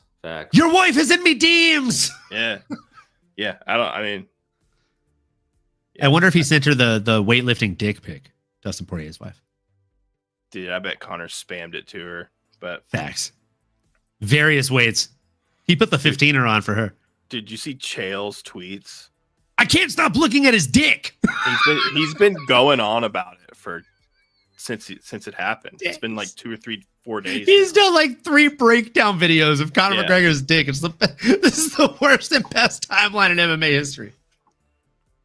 Oh Chael's- man, Nano, Chael's the best. getting away from Conor's dick and closer to the other action here. What were your thoughts on this fight, man? It was Like fun, McGregor, man. were you all in? I was all in as for BA for Brendan, all in, man. I loved it. It was a fun fight, back and forth, like you mentioned. I mean, over 130 strikes or 230 strikes landed between both of these gentlemen.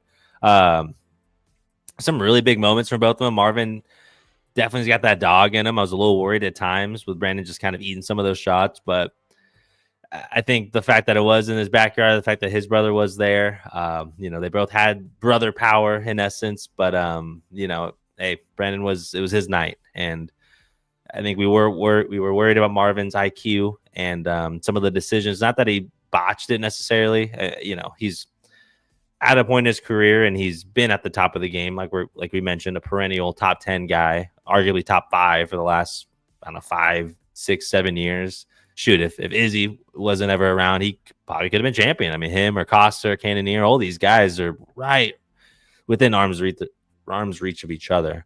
But I like what I saw from Brandon, man. He again, in his backyard, with his family and friends in attendance, got it done. In terms of what's next, man, I mean, this division is really, really occupied. There's everyone is already dancing with somebody else here, and Brandon is going to the prom. He doesn't have a dance to the ball, right? He's got to find his Cinderella, and you got to just, like we talked about, maybe read the room and look at just frankly who's available.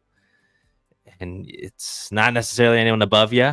And I don't want to take the easy way out here, but this guy also just fought on the same card. I'm talking about a Paulo Costa. I think it makes sense. There's not a lot of other directions you go. I mean, maybe he wants to be on standby in case Roman pulls out or somebody else, Jared, has to pull out.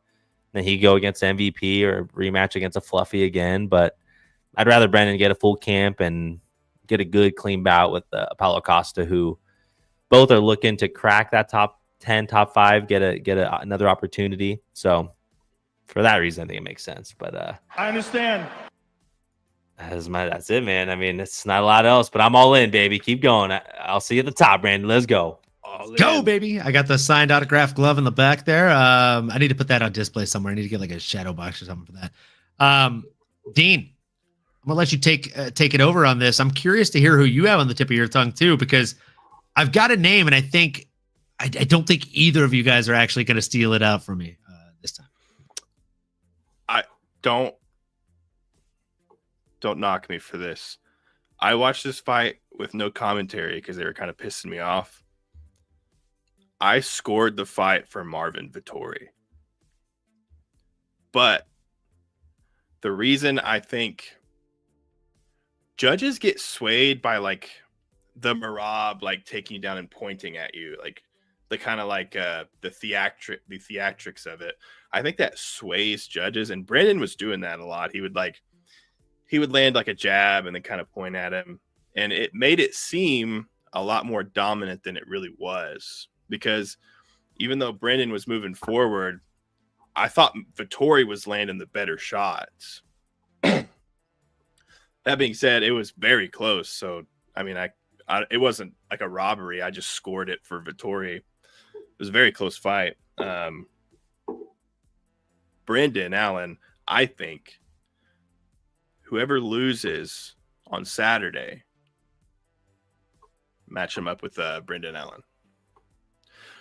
Whether it's RDR or Robert Whitaker. Hobbit Hitaka. and same schedule. It's going to line up perfectly.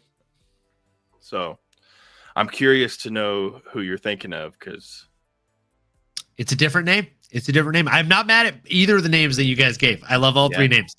But I'm going storyline, man. I'm going a little WWE action.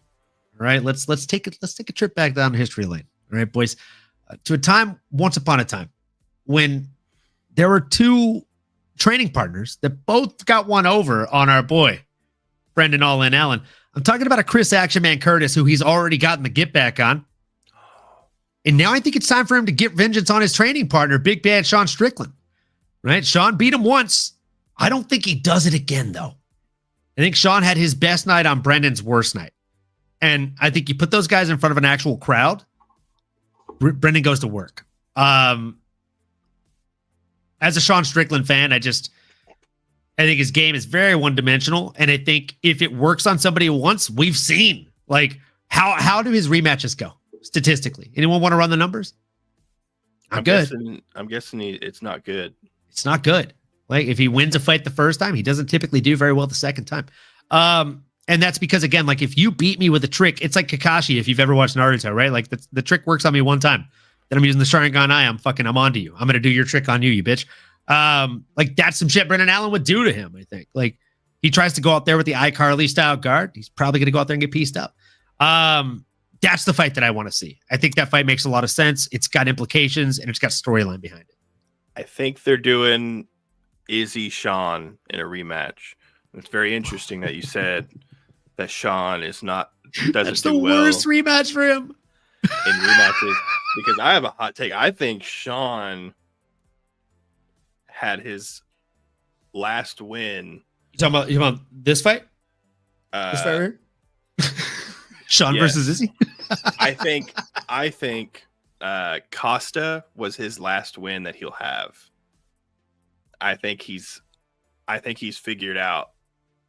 I think his style is figured out, and I think he is. I think people have figured out the style of the style bender. That's it. No, I'm talking about Strickland. Oh, okay. Yeah. Sorry. I'm talking about Strickland. I'm so happy I clarified, because I was about to kick you off the show. No, Izzy. I think Izzy's been figured out too, but I think Izzy could make adjustments. Sean, he's been figured out to an extent, kind of like Lyoto Machida was in, like, the midway of his prime, where people started to, like, okay, cool. When he throws the two jabs, he's going to blitz in with some crazy shit. Watch for the double jab. Like, there are certain tails to Izzy's style for sure. Yeah, and when he's like eluding, he drops his hands. That's how he got KO'd by every time. This right here, it's mechanical. But that's fixable. But Strickland, I used to love that in sparring. When someone would do that, just do it again. Strickland can't. I don't think he can fix what's wrong. Like, I mean, nothing's really wrong, but I think I know Izzy's going to beat him in the rematch, but I don't really like it anyways. I would prefer Strickland to fight like Brendan Allen. I think Strickland. Caio Borralho after he wins. Yeah, Caio Borralho. Like that versus Sean Strickland is such a fun fight for me. Dude, even Fluffy Sean Strickland.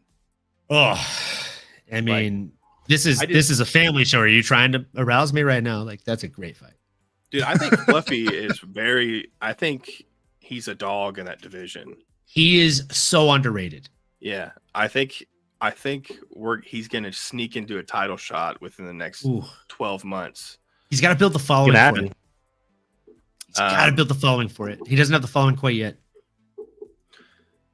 But yeah, that's my take on Strickland. I think I like it. Took a lot of damage from Dricus that last fight. He did. And I mean, Dricus is one of those unsung horses in the UFC. Like, the guy's an absolute world breaker, and people don't suspect it. Brandon said RoboCop. I'm not mad at that. Hobocop. This guy is a great guy. In the cage, this guy, he's not a great guy. Not a nice guy. God, I just envisioned him KO and Brendan Allen stiff.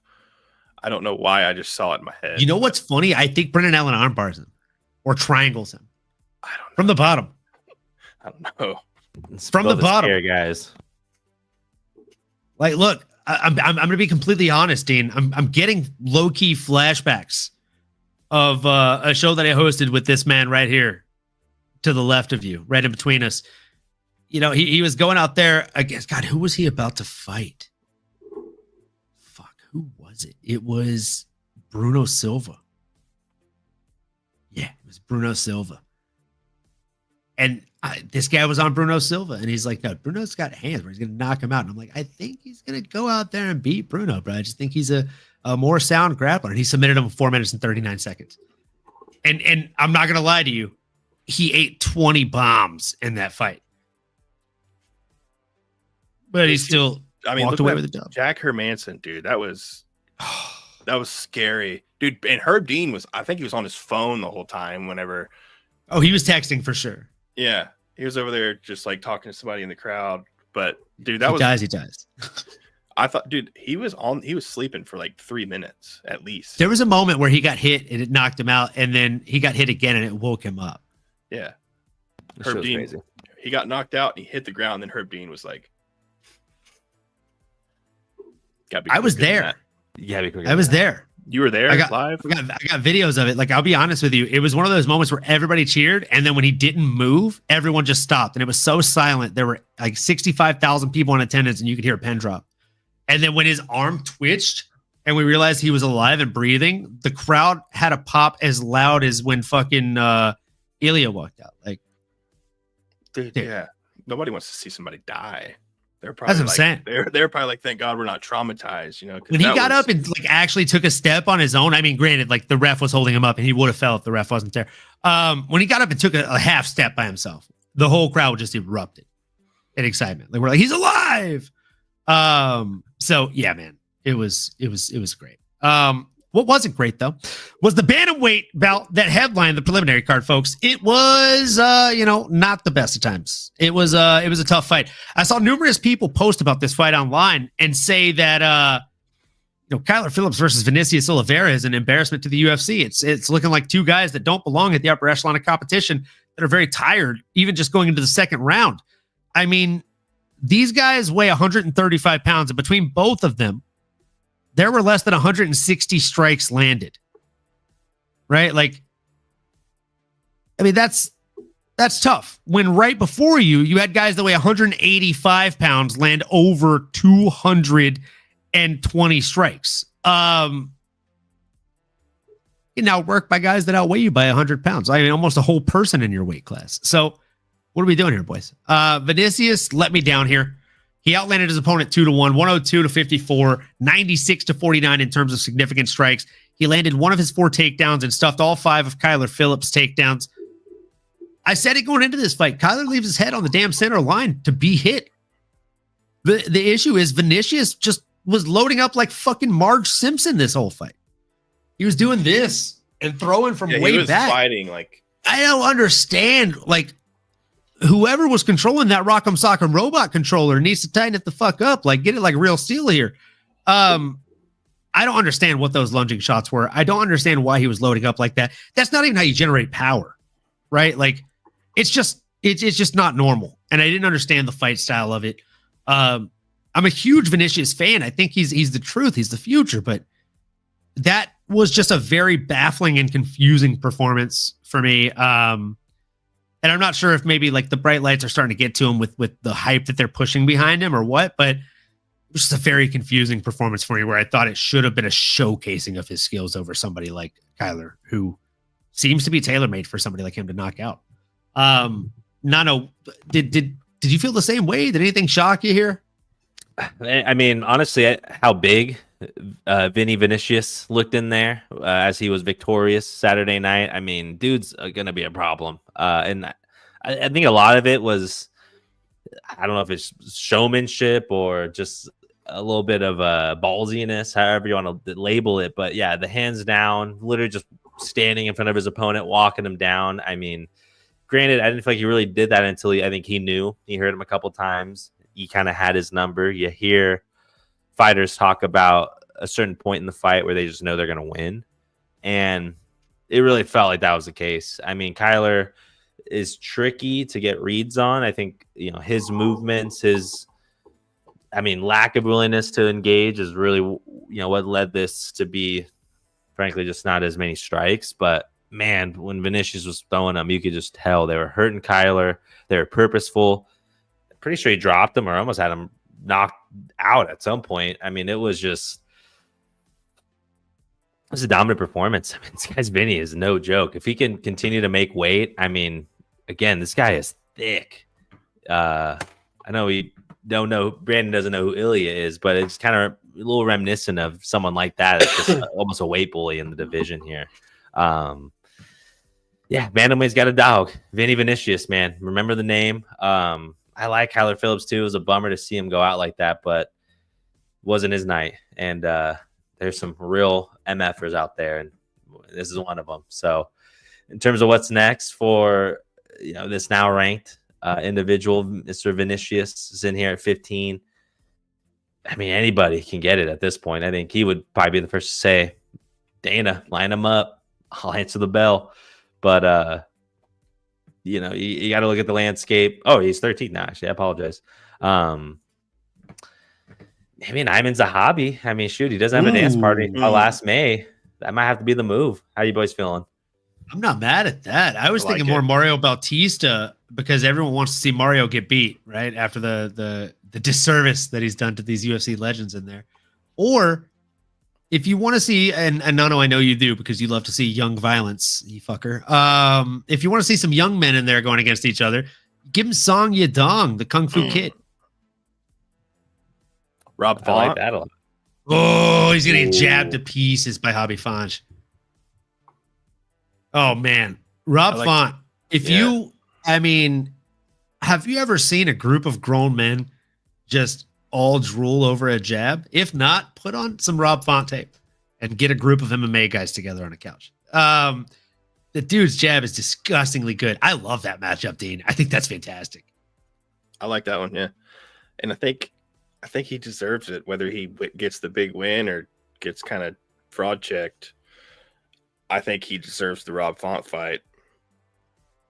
I think that's a good chance to fraud check somebody. And Brandon Stanley's with you here. I honestly don't see V. Oliveira winning his next one. We're with you, Brandon. I'm worried for him, man. And look, I'm going to call him a spade here. Again, I'm a fan. I'm trying to get the guy on the show for an interview.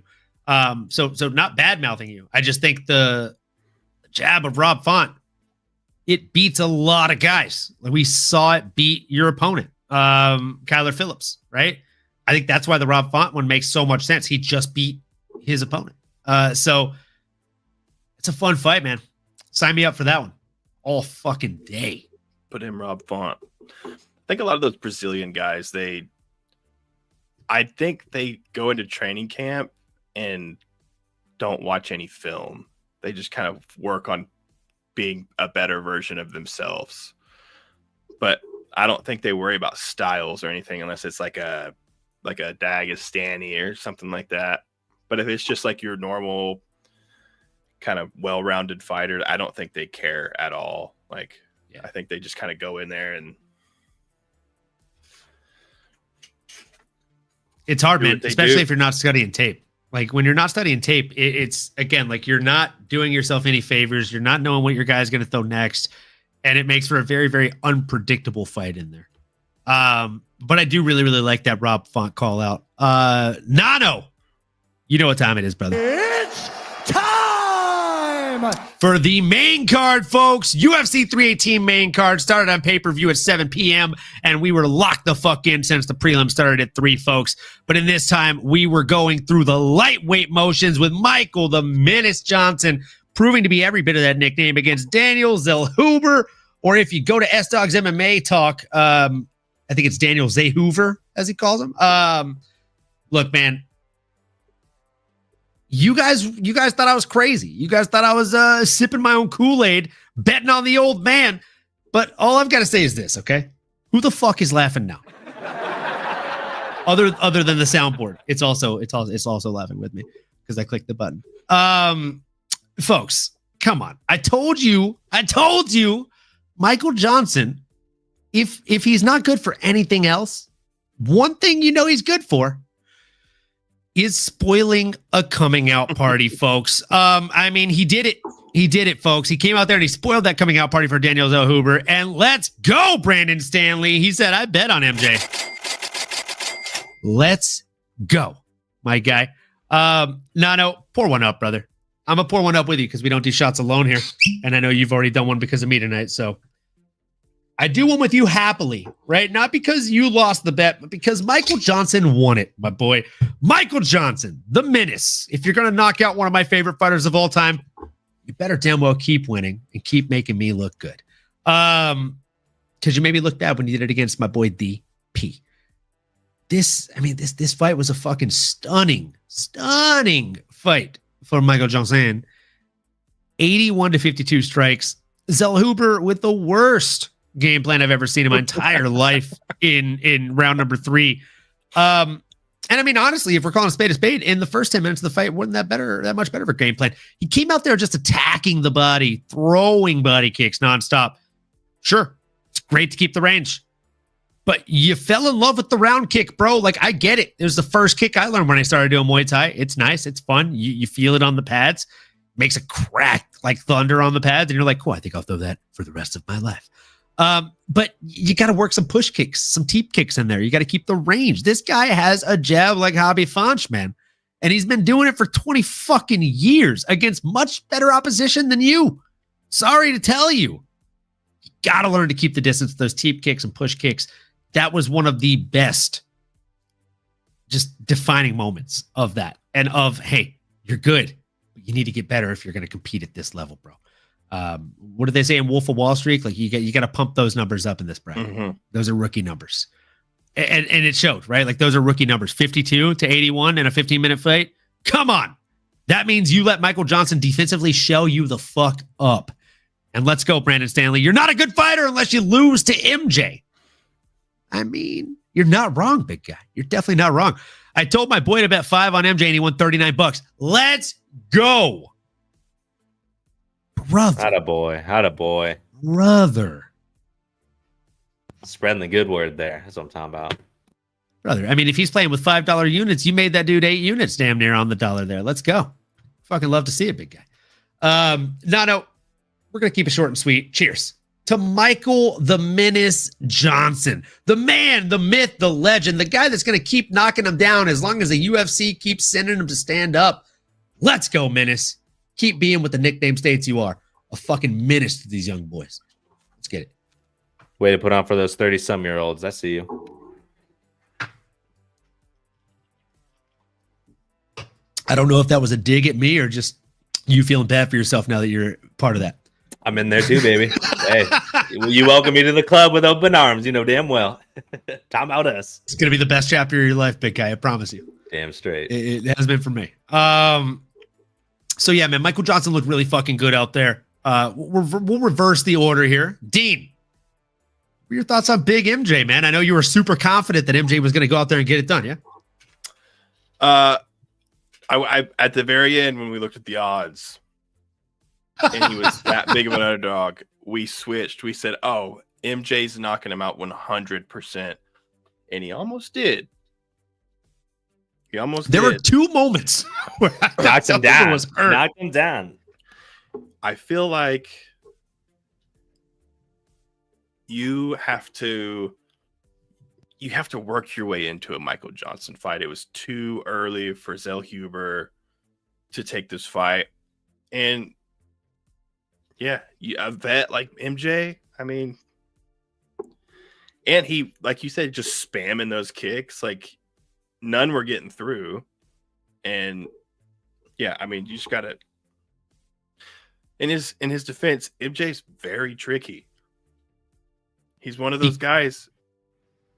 Because you said he's very tricky, like, I've got to call out in the group I was watching with, right? Like, shout out Miss Mary, because she's a trooper. I will say she willingly watches the fights with me every Saturday, but let's be honest, she is forced to watch the fights with me every Saturday, and I appreciate her being a trooper. But because of that, she's very experienced. So if she's seeing things, like, she sees things very similar to the way that I am. We're watching with his brother or her cousin, and they like MMA like well enough, but they don't watch it every Saturday. So when they see those kicks landing, like, we have the volume turned to like fucking 90. He's got like the Bose surround sound system, which, let me tell you, didn't realize each speaker had a different subset of sound coming out of it. The fucking corners coming out of the tiny speaker to my right scared the fuck out of me at one point. They're all, jab! I'm like, whoa, what the fuck? Jab who, bro? Me? The fuck? Bro, I swear to God, my life flashed before my eyes when I heard a dude like, jab! Whoa, what the fuck, dude? Not me. You just start jabbing. So like we're watching this fight, and like again on this surround sound, when he's throwing those kicks, like it's slapping. Like Zellhuber was throwing heat in those kicks. A lot of them made that same sound. And again, like if you've ever sparred, if you've ever done pad work, well, maybe not pad work, but if you've sparred and you're dealing with someone that's adept and you throw those body kicks like that, if you want to see a prime 2 examples of it in the UFC and you have UFC Fight Pass, as you're listening to this, or rather later on, do me a favor and watch Khabib versus Dustin Poirier. Khabib does this to Dustin Poirier, and it noticeably hurts Dustin Poirier's shin. He limps on it at a moment in the fight. And then, just a fight later, Dustin Poirier did this to Conor McGregor. Or sorry, 2 fights later, Dustin Poirier did this to Conor McGregor and broke his shin. So this is something that Michael Johnson was doing that a lot of people that haven't done Muay Thai probably didn't notice. And it's not me knocking you. I'm just trying to help you notice these things because in my opinion, it's like when you know how to play chess and then you watch chess. It's a lot more fun, right? Because you understand the game. So when someone is blocking like this, like their hand is up and you kick me, like boom, that hurts. That sucks. Even if I block it on the arm, one arm is not adept to block a kick. No matter how buff or strong I think I am, it's like a baseball bat hitting me on the arm. It doesn't feel good. You do it 3-5 times, arm, it's like being dead-legged, but in the arm. My arm is now numb effectively. So the better way to do it is you block and you turn in and you jackknife your elbows into that shin bone as it's coming in. And then, I mean, it sucks. It doesn't feel good. You're kicking my fucking elbow, bro. Like, you ever hit your funny bone? It's not funny. It's the joke. But if you're hitting your bone on 2 of my bones in designated sharp spots, I mean, it's now your damage versus my damage, kid. And I promise you, it doesn't feel as bad as if you're landing it on my low ribs or on my muscle tissue. Because again, now it's bone versus bone. It's essentially the same thing as checking a low kick with your shin bone. So he did this for, I would say, 80% of these kicks. Like you said, Dean, he's tricky. He's crafty. Yes. I think he proved that in spades on Saturday night. And like to the untrained eye, it may have looked like Zellhuber was fighting a better fight than he was. I will say this. I bet Zellhuber is about to go on a run after this. Because I don't think you're wrong. Brandon, he didn't get knocked out, but he did almost get knocked out. So I think Zellhuber, I think he's going to go on a run. And he's young, huge for the weight class. Oh, he's massive. Like the way he looked in there against Michael Johnson was evident how big he is for the weight class, I think. But I think that's going to teach him, like, I need to have more in my arsenal, you know? And he's good. It's just Michael Johnson, he's been in there with everybody, you know? He's seen everything. And he's still, I don't know how old was he, 38? 39. 39? Dude, he's really fast. He's so fucking fast. I think last week I referenced the longest yard. He's so fast, he makes other fast people look not fast. Like, that's Michael Johnson, bro. Like, literally, I've always said that Dustin Poirier is one of the fastest featherweights and lightweights when he's in those divisions. And when he fought Johnson, he looked fucking slow as shit. He looked stuck in the mud. Yeah. I was the saddest Dustin Poirier fan on that night. I was very impressed with how fast MJ still is at 39 years old. I think he's a problem for a lot of these kids, man. Donna, what do you think? Yeah, no, I mean, I would agree. And I think definitely a lot of learning lessons to take away from this. Obviously, Michael Johnson still got that dog in him. And I think if you are Daniel Zellhuber, like Dean mentioned, it's one of those things where you realize, like, it's like your presence or your aura, like your energy is almost a part of a game plan potentially. Like you really notice throughout that fight, Michael just had a little bit more of an edge, and Daniel, I don't know if it's just a mental thing or maybe it was just getting cracked a couple of times, and you kind of start to be less willing to go in the middle of the octagon. It was kind of a slow turning of the tide where next thing you know, Michael was leading the dance, and it was obvious. It's like he weaponized his ability, his pace, his pressure, I guess is really maybe the word I'm looking for there. He still got those hands, and he's still crispy, and he's good in those firefights, right? Which, again, only comes with time.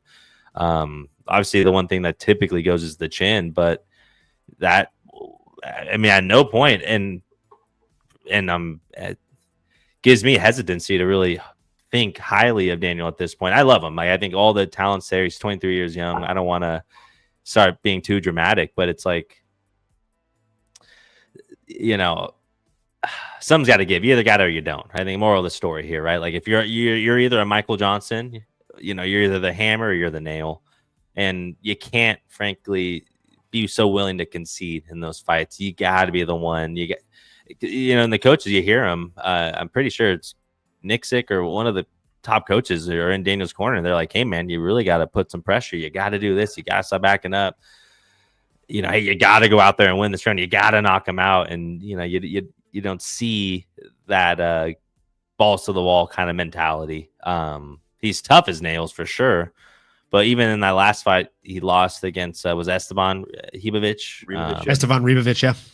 During UFC Noche, it was like he just got outdogged. It's not even like he's not talented. It's not like he doesn't have heart. He just got outworked. Yeah, and it's like you can't be so willing to take punches and kind of make it this like sparring-esque, like you get yours off, now my turn. It's not how, it's different. Let me ask you, just to interject. I'm curious for both of you guys. We'll start with Nano. Do you think that he's got kind of an issue of being a first round fighter or a gym fighter right now? He's 23 years old, because that's the only reason I'm asking that question. He's very young. Could be cutting too much weight. I don't know. Like that goes back to it, like him being a first round fighter more than a gym fighter, right? Like, and I brought that question up. You brought up Esteban Ribovic, which made me think of it. Like, I thought he did really well in that first round against Ribovic. I thought he did really well in the first round against Michael Johnson too. Yeah, and that's kind of the song and dance, right? Like, he does really well up until the moment he stops doing well. And then it's almost like quicksand. Yeah. No, yeah. I think he could benefit. I think, honestly, he might just be kind of a tweener. Or I was listening to Ilya and the Nelk boys. They had a little stream on Kick. So I knocked like 3 of them out. Because they said that they were Max Holloway fans. Knocked one of their teeth out. One of them said he was an Islam fan, which really pissed him off. That's what it was, an Islam fan. Yeah, Islam fan. And, not Steiny's tooth out. It was a whole thing. Great show, great. But even like they're just riding in the car and good 30-minute banter, just this and that, the other, the third. And Ilya mentioned like how at 155 now, like he's actually enjoying the process and he's actually able to work on the skills versus when he was killing himself to get to 145. It's like he wasn't able to focus, wasn't able to really enjoy or let alone improve or work on the actual skill set when you're just like not taking water and you're dying and you're on the brink, right? So I'm more inclined nowadays, especially with like health and, well, I guess health, but like just wealth, diets and, nutrition and everything where it's at, supplements. It's like, man, Daniel might be better off just trying to fight up there. Maybe, I don't know how much where he's walking around, but he's got such a big frame. And again, he's only 23. It's like maybe you just bulk up, you settle in. Yeah, you're not the biggest guy anymore, but you're maybe actually able to work on those skills a little bit easier. Those are my 2 cents. But sky's the limit for the kid. I just hope he, figures it out. I like where your head's at with that assessment, but I feel like if he goes up at this rate, he's 23 years old. A lot of these guys go up way later in their career. Look at Dustin Poirier. He spent 6 or 7 years at featherweight, got dropped every single fight in his career at featherweight, goes up to lightweight, has a massive resurgence in his career, but he did it at the right time, right? He was already like 30 years of age, 29 years of age. He had filled in. Zellhuber doesn't, like, with all due respect, like, I remember what I felt like at the gym at 23. It was not like, brother, if I could go into the gym right now against myself at 23, and I haven't sparred in 6 years, I feel like I'd beat my ass of former years. I truly do. I'm like, that's the guy that was dumb enough to try out for the fight team 3 months in. That's the guy that was dumb enough to compete in a fucking smoker at AKA 9 months in and go against a guy 35 pounds heavier than me. Like, I feel like I do work to that guy because the fight IQ is here. And the man strength is here. Like, I'm so much stronger than I used to be. Like, even out of practice, my kicks are fucking gross compared to what they used to be. The sound of them are nasty. But again, like, going back to this fight specifically, Zellhuber, like, he's 23 years old. He's very young. I feel like if he goes up at this stage in his career, he's going to eat unnecessary damage from bigger guys. He's going to have no advantage in there because all that size is for not, if he goes up to a higher weight class to 175 or 170. He's a 155er right now. Like, lightweight is already full of killers. 170 is just, I mean, imagine him fighting somebody like Jack Della Maddalena's size. I mean, he'd look big against them, and that's where like his body is gonna have to dictate it, right? He may fill out, like you're mentioning, or he may stay a little more gangly, a little more wiry, you can say. But that's what I think could happen. Might still be a little too early. It's just not something, you know. I'm trying to give him the benefit of the doubt as to why, you know, he kind of faded, right? Because it's like that, man, he's so gosh darn good. You shouldn't be that shouldn't be happening. But it is a Michael motherfucking Johnson. He's 1-1, so can't completely. I think the main issue is he talks so much shit about getting him out of there early, and he posted highlights of him getting knocked out brutally, him being Michael Johnson, to call for the fight, which is how he got Michael to sign the contract.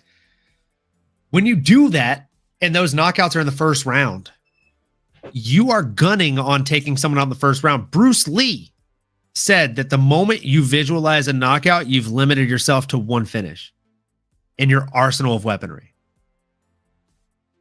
And that's like, I read that in the Tao of Jeet Kune Do, and that shit stuck with me, bro. Like, wholeheartedly.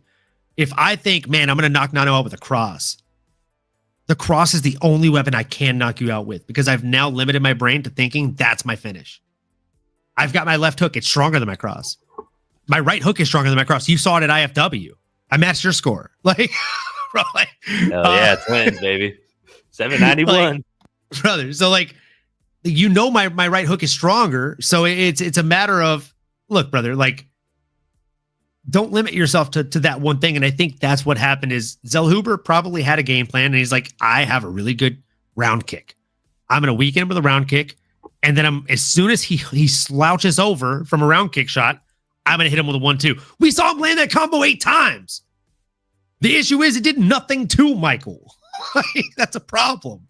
And then if I tell myself, you know what, this kills my fucking sparring partners, and it does nothing to you, I'm defeated already as soon as I land it.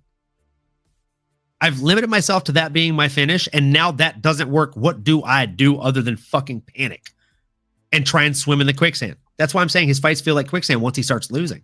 So I'm going to throw a twofer out there, and I'm going to pass it back to Dean here. I've got 2 names. I've got a name for the winner and the loser in this one because the loser needs a name. Okay? Michael Johnson, I think this is easy. I think this is a fight that makes money for both guys, and one guy's name is money at this point. I'm talking about a Hinato Money Moicano versus Michael Johnson. Loser vacates the top 15. Winner goes on to fight somebody worthwhile. That puts them 1 to 2 fights away from a title contender fight. Michael Johnson doesn't have that much longer. Neither does Hinato Moicano. Put these guys against each other. Let them bang it out.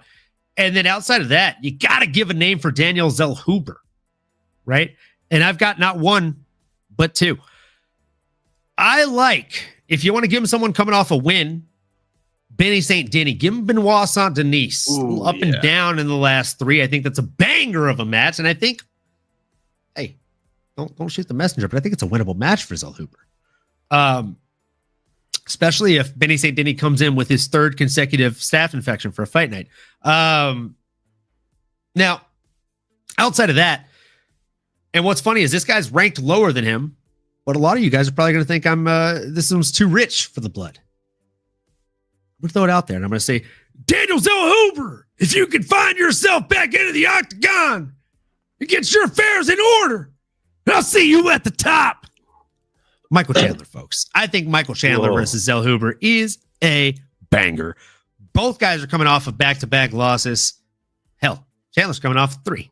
So he doesn't deserve a top 15. He doesn't deserve a big name. He deserves to prove himself like anybody who doesn't have the Bellator name or championship to his namesake. Am I wrong here, Dean, or do these names make a lot of sense? I like Michael Chandler, but not for Zellhuber. I want Michael Johnson. Ooh. Battle like of the that Michaels. one. Loser has to change his name to Bill.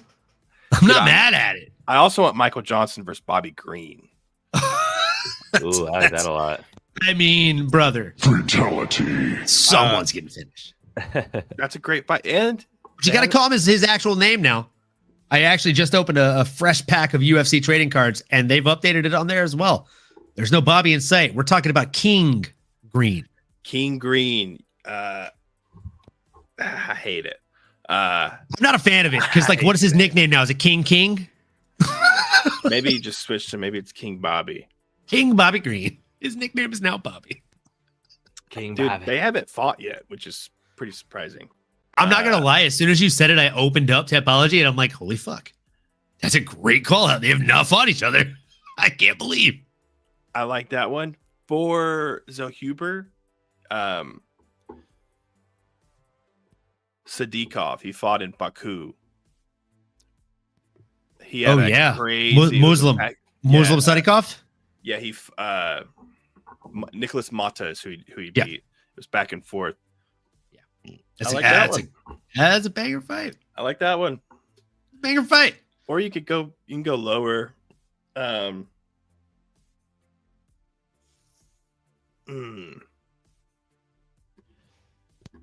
Terrence McKinney's gonna be looking for a fight. True. Coming off a win. Yeah. Somebody around the same schedule, Mhm. that would be good.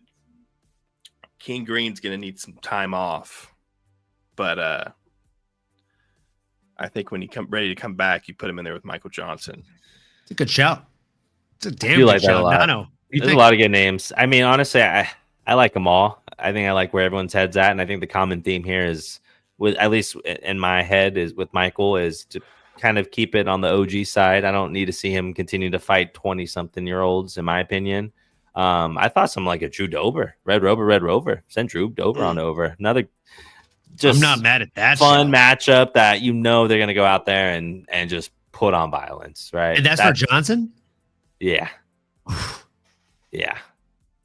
For Zellhuber, I don't know. I mean, for me, it's hard to pick because he did lose. I'm like, I don't necessarily want to reward him at this point. I think he's got to earn some stripes back. Maybe you get him a get back matchup with someone a little bit on the lower rank side, or just if there's a UFC.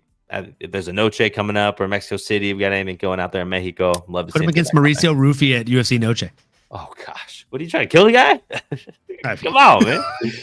I mean, really punish him. A layout. I will tune in to any Mauricio. Come on, baby. We're taking out a loan to bet on fucking Mauricio Rua on that one. I mean, Mauricio Rufy on that one. Facts. All right, we got to move into the next one here, folks. It is a featherweight bout between Dan 50K Ige and Patricio Pitbull. Oh man, am I glad we didn't bet a shot on this one because this was tough. Terrible fight. It was the worst fight on the card. We'll basically just skip past it as quickly as we possibly can because I want to just forget it. Dan lost the fight, but he had the most exciting moments of the fight. His opponent just spammed the takedowns. It's like he just learned to push the bottom two buttons together on the UFC game, and he was just driving forward with those double legs. I can't fault him for it, right? Like nine attempted takedowns, 5 of which he actually landed to rack up over a round of control time.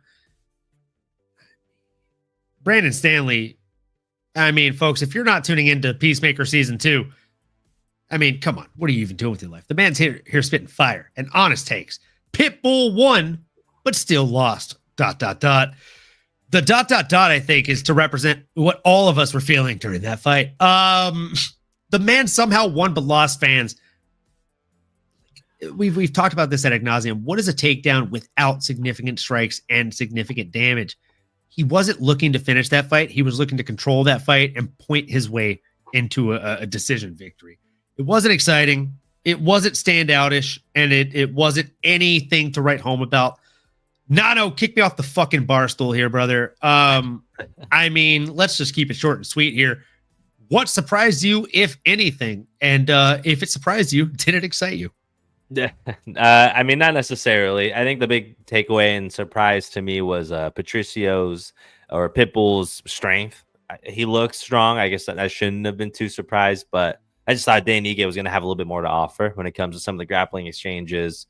Even just from the striking perspective, too, I think Patricio really earned my respect. I thought Dan Ige was just going to put on a clinic, give him meats and potatoes, 1, 2s, and 3s and 4s, chain some combos together, rip the body. But, I mean, man, we're talking about less than 20 total strikes in that first round. And honestly, maybe it's not their fault that the entire card had a lot of first round, second round, fun fights, all these, good events, all these good showcasings, and then you kind of have a little bit of a dud here in the main event. Two guys I was really excited to see for that matter. A little lackluster for sure. But what are you going to do?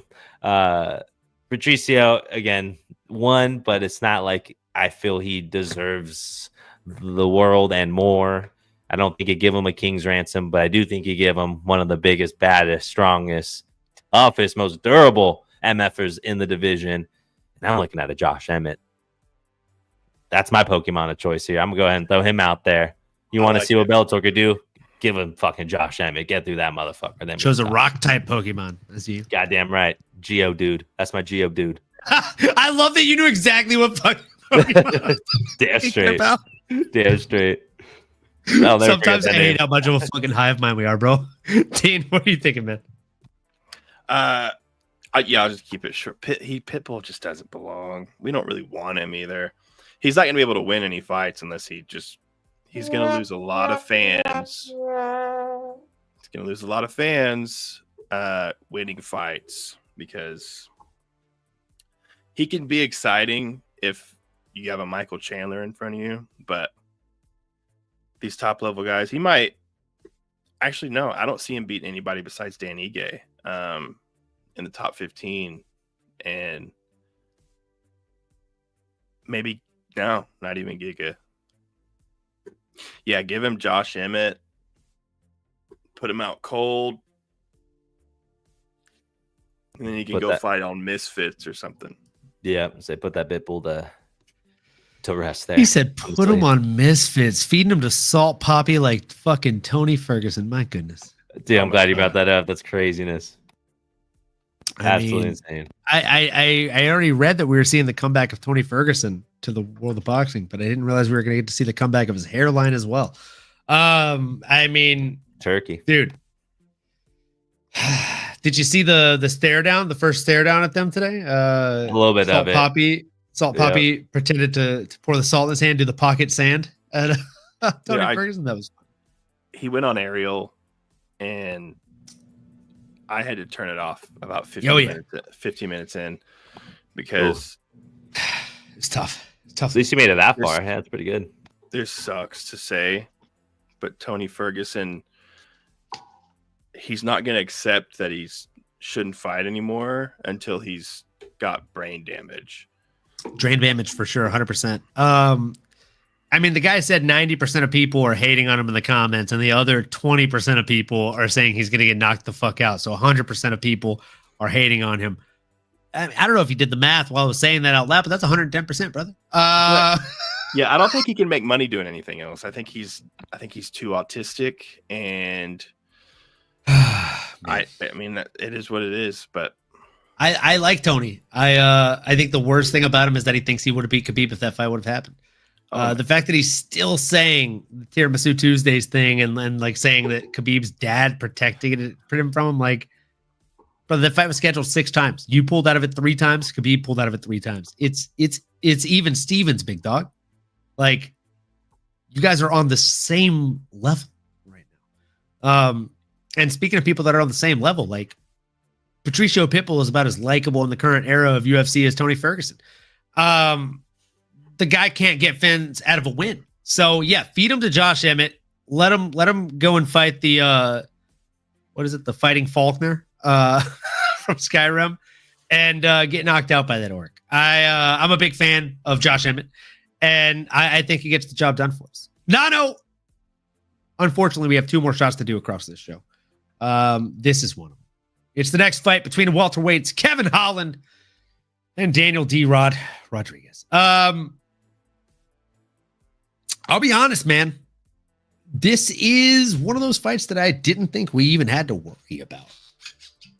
And I was sadly and truly mistaken.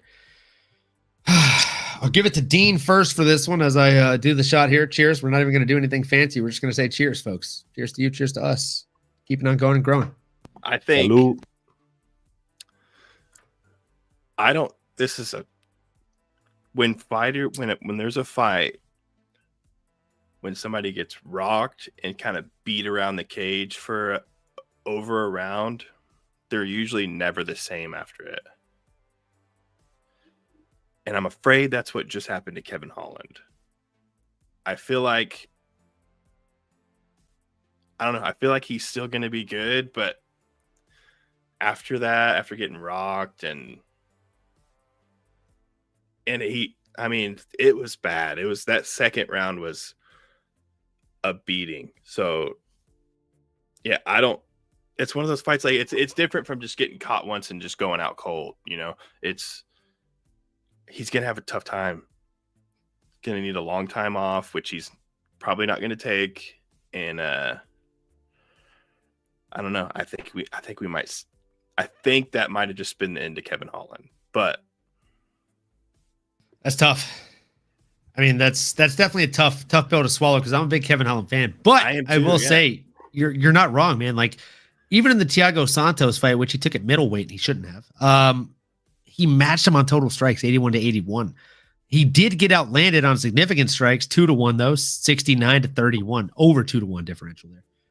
Outside of that, the like most one-sided traffic he's seen was against Jack Della Maddalena. Oh, by the way, he outlanded Jack Della Maddalena in that fight that he lost. A lot of people don't realize that. And I'm not saying just on total strikes he outlanded him. He outlanded him on significant strikes. 127 to 105 on both total and significant strikes against the current champion, Jack Della Maddalena. So I'm with you. Now, the question that I propose to play devil's advocate here is he matched exactly, again, Daniel Rodriguez, 111 to 111 on total strikes. Do you think D-Rod hits harder than Jack Della Maddalena? Because he's now absorbed 100 strikes from both of them in a 3-round fight. I think D-Rod hit him just right. The first bad one. I'm upset with you because of how good that response was, Dean. He hit him just right. And I don't think Kevin recovered the entire fight. Even when Kevin came back, I think Kevin he was on wobbly legs. The cobwebs never once cleared after that first big overhand hit. Yeah. And if you're not recovered and you're still taking shots, that's brain damage. And usually, like Tony Ferguson, Justin Gaethje's a really good example. I mean, this is like an extreme, but that was on both. That was two-way traffic, CTE, brother. Yeah.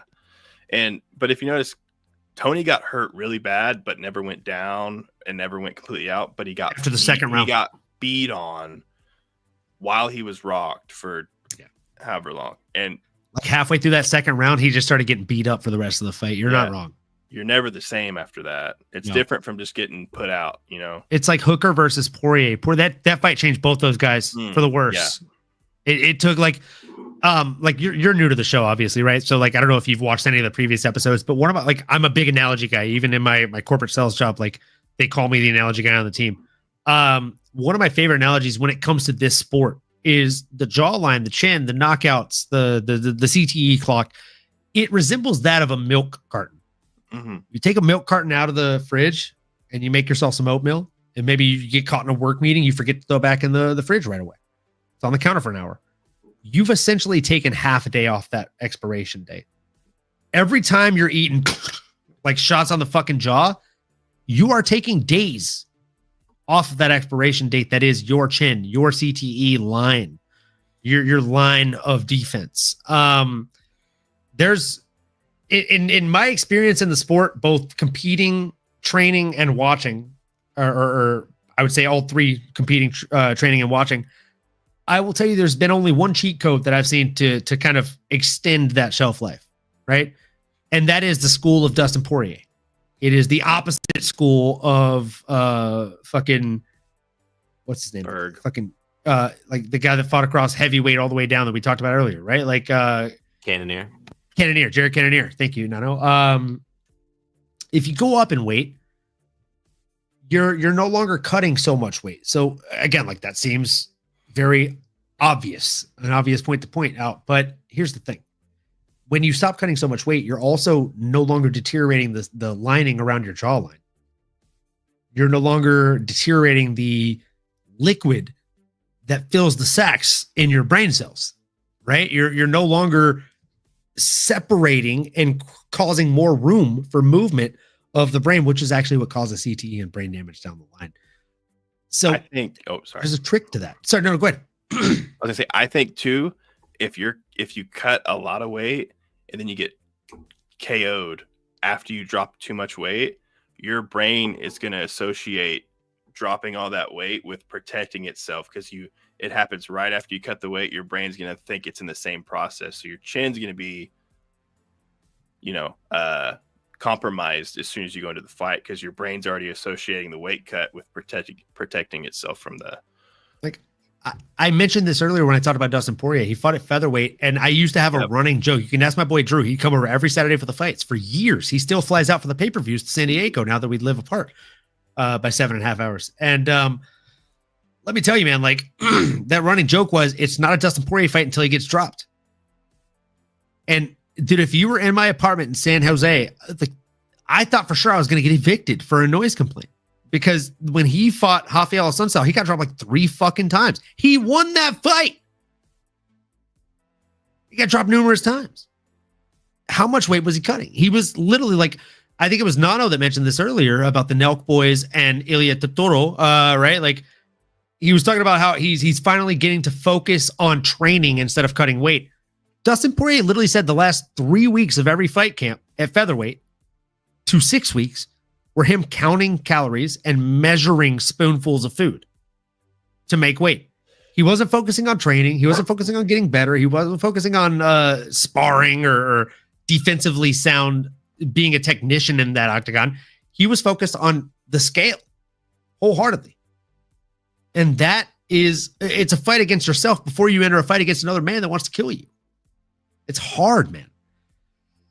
So going up in weight class, it can be a cheat code. And for Kevin Holland, like it's the opposite. Like he needs to stay at welterweight. He needs to stay down in this weight class and do good things. But Daniel Rodriguez, as Dean said, he hit him on the right place every single time. He never got his wits about him in that fight. And it was tough to watch. I think it took days off of that expiration date that is his chin.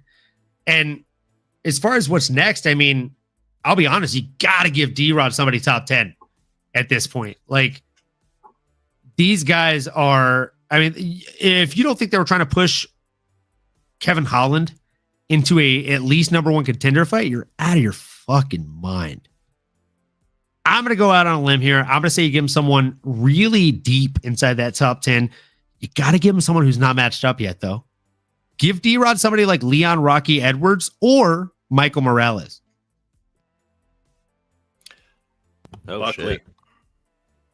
Buckley, I'm not mad at either. I just feel like Buckley won't say yes.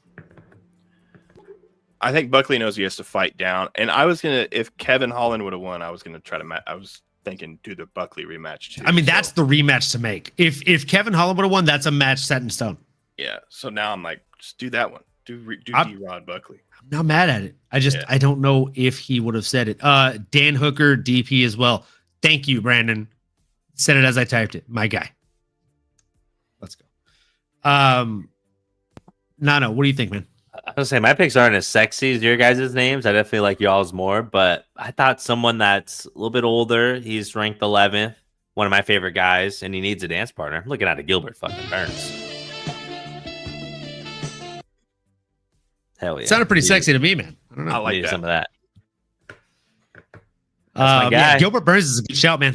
Gilbert Burns is a damn good shout. Speaking of good shouts, middleweight co-main event between Paulo Costa and Roman Kopylov. Mano Manowitz. Look, we had Roman. Luckily, we didn't bet a shot on this one. It was a tough fight for Roman Kopylov. This was arguably the best version of Paulo Costa we've seen in 5 years. At the very least, since before the Israel Adesanya fight. Nano, I'll go to you first. What were your thoughts here? Man, this was a fun one, my brother. This was, like you said, vintage Paulo Costa. I think that secret juice was finally coming out to play.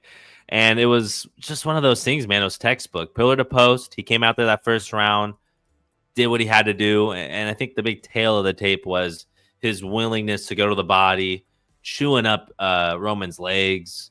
And he's just so freaking big and strong. And he's so durable as nails. I mean, they call him the eraser for a reason. Dude just erases the people in front of him. And he was really methodical. I don't know if that was something Roman was expecting. I would say for me, and man, just not being able to really remember the last time I seen Paulo looking like that. And, you know, he's coming off that long layoff. I was just so unsure. But, man, no doubts now. I mean, he still got that dog in him and really set himself up to do whatever he wants. He had that really personal call out. I think that was another just shocker. Him and Khamzat all of a sudden had this big beef. I don't think he'll get that opportunity, though. Maybe there's always a case to be made for people that don't like each other. You're seeing it now with an Ilya Patty Pimblett, where the numbers are going to make sense and they really don't like each other. It's like, and I mean, Brendan Allen, Marvin Vettori, great example of that. Typically ends up working out well. They don't like each other. It's probably going to be a good fight because they actually want to hurt each other. Go figure. But those are my big takeaways. I mean, Paulo still got that dog in him. I thought Roman was going to try to be a little more aggressive and test Paulo's chin, but hey, man, I mean, he chopped the big tree down, that being Roman, and now he's right back in the conversation. So shout out to Secret Juice on that one. Secret Juice. Dean, what you thought? Paulo Costa, vintage Paulo Costa, just whipping that body kick. And I'm just going to go straight to the matchups. I think if Khamzat loses to DP, just make the fight Khamzat Costa. Ooh. If DDP can beat him. And Bo Nickel, I think this is a good fight for Bo Nickel. Roman Kopylov. Ooh. Puts him That's right back where he would have been if he would have beat De Ridder. So yeah, put him in there with Kopylov. Bo should win that fight. If he doesn't, he would have a lot of work to do. But yeah, I'm looking at the rankings for Costa, and yeah, I don't know. I would say Anthony Hernandez, but I think they're doing Hernandez versus Dolidze. So yeah, if Khamzat loses, just book it. Yeah, that's set for August 9th. I think it might already be signed. Yeah. So, I mean, with that, yeah, I'm with you, man. I thought this was a standout performance for Paulo Costa. Like I said before, I thought it was his best performance in multiple years, and got to give that man a shot against greatness. Give him Khamzat if Khamzat loses to Dricus Du Plessis, as I anticipate he does. I think that's the fight to make, man. If that's not the case, if Khamzat wins, you don't want to give him an instant title shot. Give him a title eliminator against Caio Borralho versus Nasruddin Imavov loser. I think that's a good kind of litmus test for him either way. Just to kind of make sure that he can show up like that twice in a row. Mm-hmm. But yeah, man, solid fight, banger of a fight. Paulo Costa picked his shots very, very well. Went to the body early on and often, and it showed. Roman Kopylov was not liking those body shots when he'd push him with those jabs. My goodness, did it show how uncomfortable he was. Right. And with that, folks, I can't prolong it any further. It's time for the main event of the evening, folks. It is a bout between Max Blessed Holloway coming in against Dustin the Diamond Poirier, Louisiana Lafayette's own, in New Orleans for the lightweight bout, BMF championship. Dustin Poirier, of course, just got dropped in the very, very first round. It was a tough fight. I'm going to pour up my shot for this one because obviously we had Poirier in this. It's a tough one, folks. It's a hard pill to swallow. It was not only my favorite fighter of all times last time making that walk, but he was not able to walk away with the victory. We got about 30 of you folks watching right now. If you could do us a huge favor and in the chat, let us know. What were your thoughts on this fight? There's about 23 of you right now watching on X/Twitter. If you could march on over to YouTube, hit the like, comment, subscribe, smash that bell for notifications so you know when we're live next time. And just let us know in the live comment section if you march on over to YouTube how you felt about this fight, folks. Yeah. No, let's do this shot. Let's do it. Cheers. I got the New Orleans shot glass. We're doing this one for Dustin Poirier. Cheers to you. Cheers to all the memories. 13 years of professional UFC fights. Some of the most knockouts, some of the most finishes, some of the most strikes and fights and octagon time spent in the UFC. Cheers to a legend, the Diamond of Louisiana, Dustin Hello. Poirier.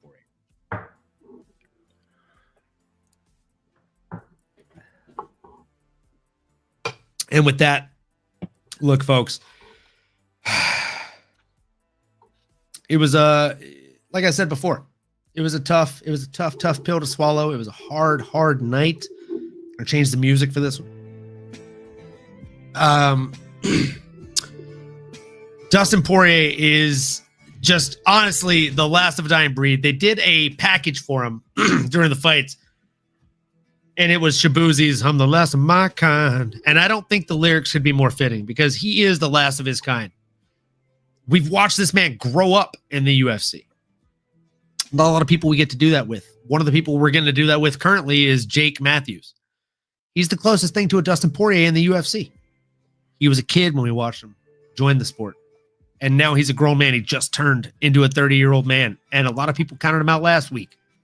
No, you counted him out last year. And he's still rising to the top. Dustin Poirier, though, he was not able to rise to the top in his final showing. But either way, he went out there. He fought attrition. He fought against all odds. He got dropped by the man in the first 3 shots of the fucking fight. And the diamond rose to the occasion. To quote the man, the myth, the legend himself, Diamond, he said this: "Adversity introduces a man to himself, and I am a man who is well acquainted." I've been introduced to the man in the mirror very many times.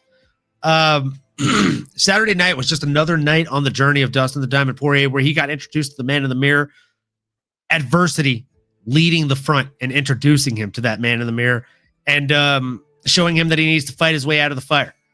It was a great fight. It was a fun fight, and it was a great one to hang on the mantle. Do I wish that he'd be the one that landed 201 to 109 in total strikes and 198 to 109 in significant strikes? Absolutely. Love to be able to say that. Simply not the case. This is the sport we love. We love it because it has the highest of highs and the lowest of lows. And Saturday was no different, folks. It was a tough night for your boy to watch as a Louisiana guy, and even tougher to watch as a longtime Dustin Poirier fan. But I couldn't be happier with the fact that he did it his way. He went out on his terms, and win, lose, or draw, they built a whole fucking card around him to represent a legend in the state of Louisiana. I couldn't be happier. I couldn't be more satisfied. I couldn't be more impressed. And I couldn't be more proud as a Louisiana guy to have somebody like Dustin Poirier on the forefront to represent us for all these years. So to you, Dustin, I say again, as I've said in person, if this is truly it, as I said before this fight, you've done more than enough. We appreciate all that you've done. And I hope whatever the next chapter is, if it's just the pushing for the Good Fight Foundation or whatever else it may include, I hope it's the best chapter of your life, my guy. Congratulations on a well-fought career. Nano, I'm going to jump off the goddamn soapbox. I'm going to switch it back to our normal fucking music and cry on the inside a little bit. What were your thoughts on this fight, man? Fair enough, man. I'll keep it short and sweet here, similar to Max Holloway's post-fight speech, where, hey, you know, Max came out here, he won, he beat Dustin in typical Max fashion, death by 1,000 cuts. I guess I was a little shocked by that. I think this time around, for whatever reason, Max just feels like he kind of went through a second puberty in a way, where it's just like all of a sudden he's got this man strength, he looks big, he's filled out, maybe his body just adjusting, kind of hit that age. And you know, the reality with Dustin, always going to be one of the baddest, one of the coldest, one of the nicest, just overall GOAT in the game, first ballot Hall of Famer. He said he's excited to do some steroids to get up to 200 pounds. Can't wait to see the light heavyweight Dustin Poirier, fat and still healthy, hopefully, but most importantly, happy with the family. And, you know, got to give him his roses. You know, I know you mentioned you're going to keep out hope. I'll leave that to you. I did see the gloves. The hope is gone. The hope is gone. Fair enough. And that was only if you won. Yeah. You know, you put the gloves down, a warrior knows. You know, he hung up the sword. And God, man, what an era. One of the best, like, clips, too, at the end. The montage that he had was, I know Anthony Smith had to get one, but Dustin's is just 101. Diamonds are forever. So shout out DP, man. And as far as what's best for Max, real quick, I mean, I know he wants Ilya, but feels like it's probably going to be Charles or Arman, if I'm being honest. Dean, I don't know how you feel about that and how you felt about watching this card. Did you watch it with sound, or did you just do raw dog it? Curious to hear your thoughts.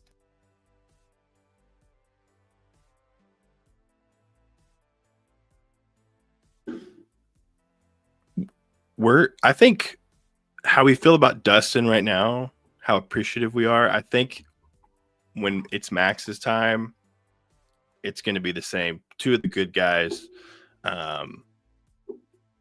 Super classy what he did at the end. Just said thank you, called his shot, then gave the moment to Dustin in his home state. Yeah, Dustin couldn't have picked a better opponent for his last one. For Dustin, next, I think we're going to see some movies. I think we're going to see probably going to see a podcast. I see him and Theo doing a podcast. Ooh. Food fight on Sean Evans' network for Hot Ones. He's already pitched it when he went on there for Hot Ones. Dude, I think him and Theo are going to do something. I would be so happy. Like, they did an animated montage of him describing the pitch for Food Fight while he was on Hot Ones, and I was like, dude, I'm in, bro. Like, food fight all the time. Let's go. That's perfect. He's gonna.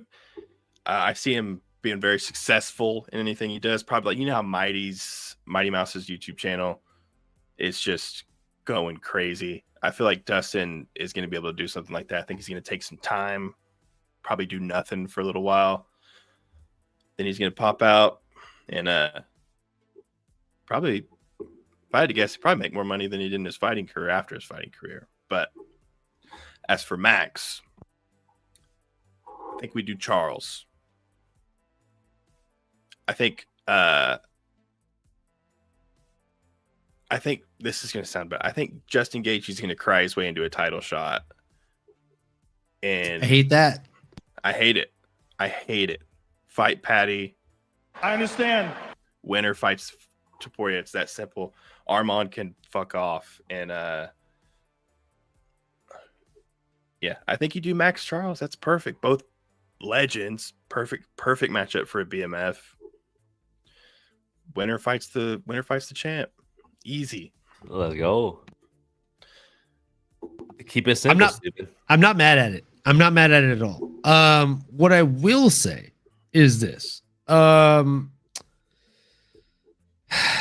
it comes to the kind of situation that we find ourselves in right now, I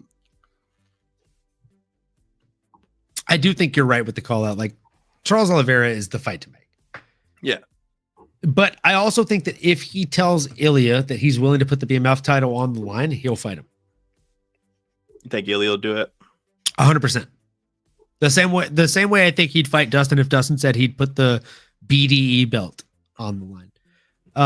If he put the best dad ever belt on the line, Ilya would pull that man out of retirement right now and give him a title shot over Max. I promise you. I think the fight is a lot different at lightweight. I'm not in a place to disagree with you. But I will say this.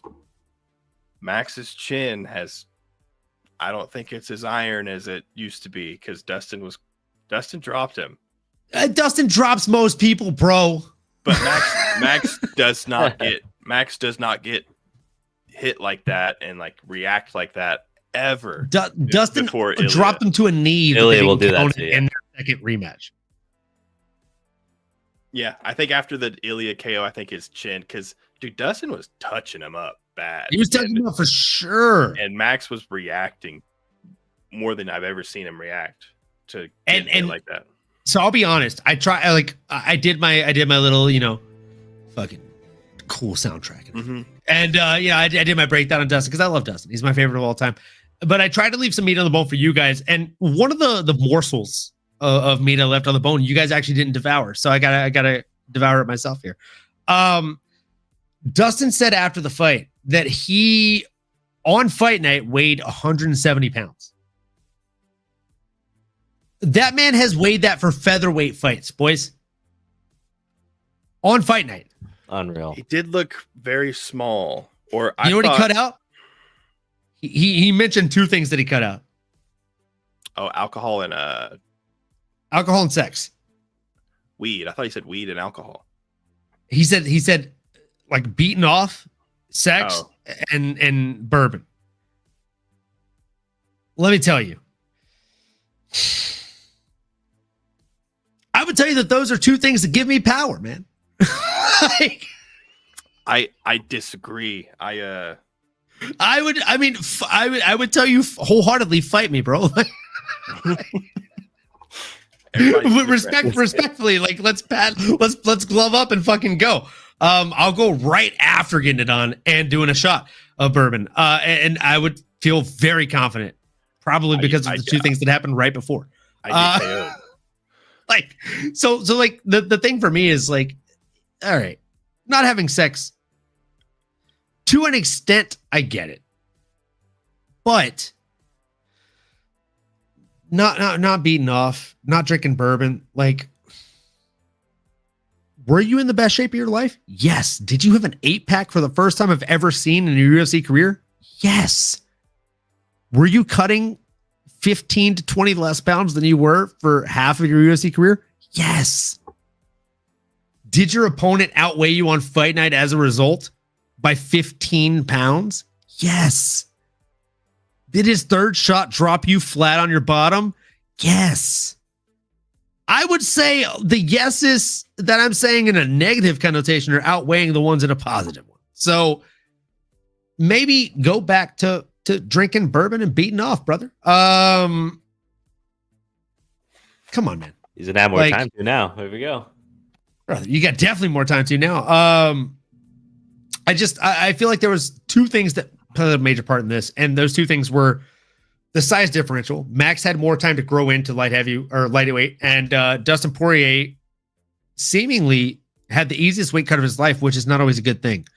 That's one. And two, Dustin Poirier admitted like he had one foot out the door. He was retiring in this fight, and as a result, he was focused on self-preservation. Even in the last 10 seconds, he admitted, I pointed down to the ground and he uncorked 14 nukes. I counted 14 of them. He didn't say the number, but I counted it. Like, Max uncorked 14 fucking nuclear warheads on him that were faster than his. And he hit him with a right hook. If you blink, you missed it. Just quick check right hook coming in. And that's one of his best assets of his arsenal. He is a orthodox fighter. He is a right-handed fighter, but he fights southpaw. So that check backing up right hook, it's nasty work. That rocked Connor. It really did. It didn't do anything to Max. Max went and landed 3 right after. And Dustin was like, all right, we're gonna clinch right now. We're gonna do a quick clinch. And I'm not even mad at it. Like, I watched the exchange and I was like, he's pointing out of the bottom. This isn't smart. And then he clinched and I was like, good man. Did I know that sealed the deal and he lost the fight? Yeah. Am I still angry at the judges? Yeah. I'll be honest with you, Dean and Nano. Like, I'm more angry at the judges than I am with him losing the fight. That was a 49-48 at worst. At fucking worst. Dustin had 2 rounds. Am I sipping my own Kool-Aid? Am I stupid? Like, Dustin didn't have 2 rounds in that fight, you don't think?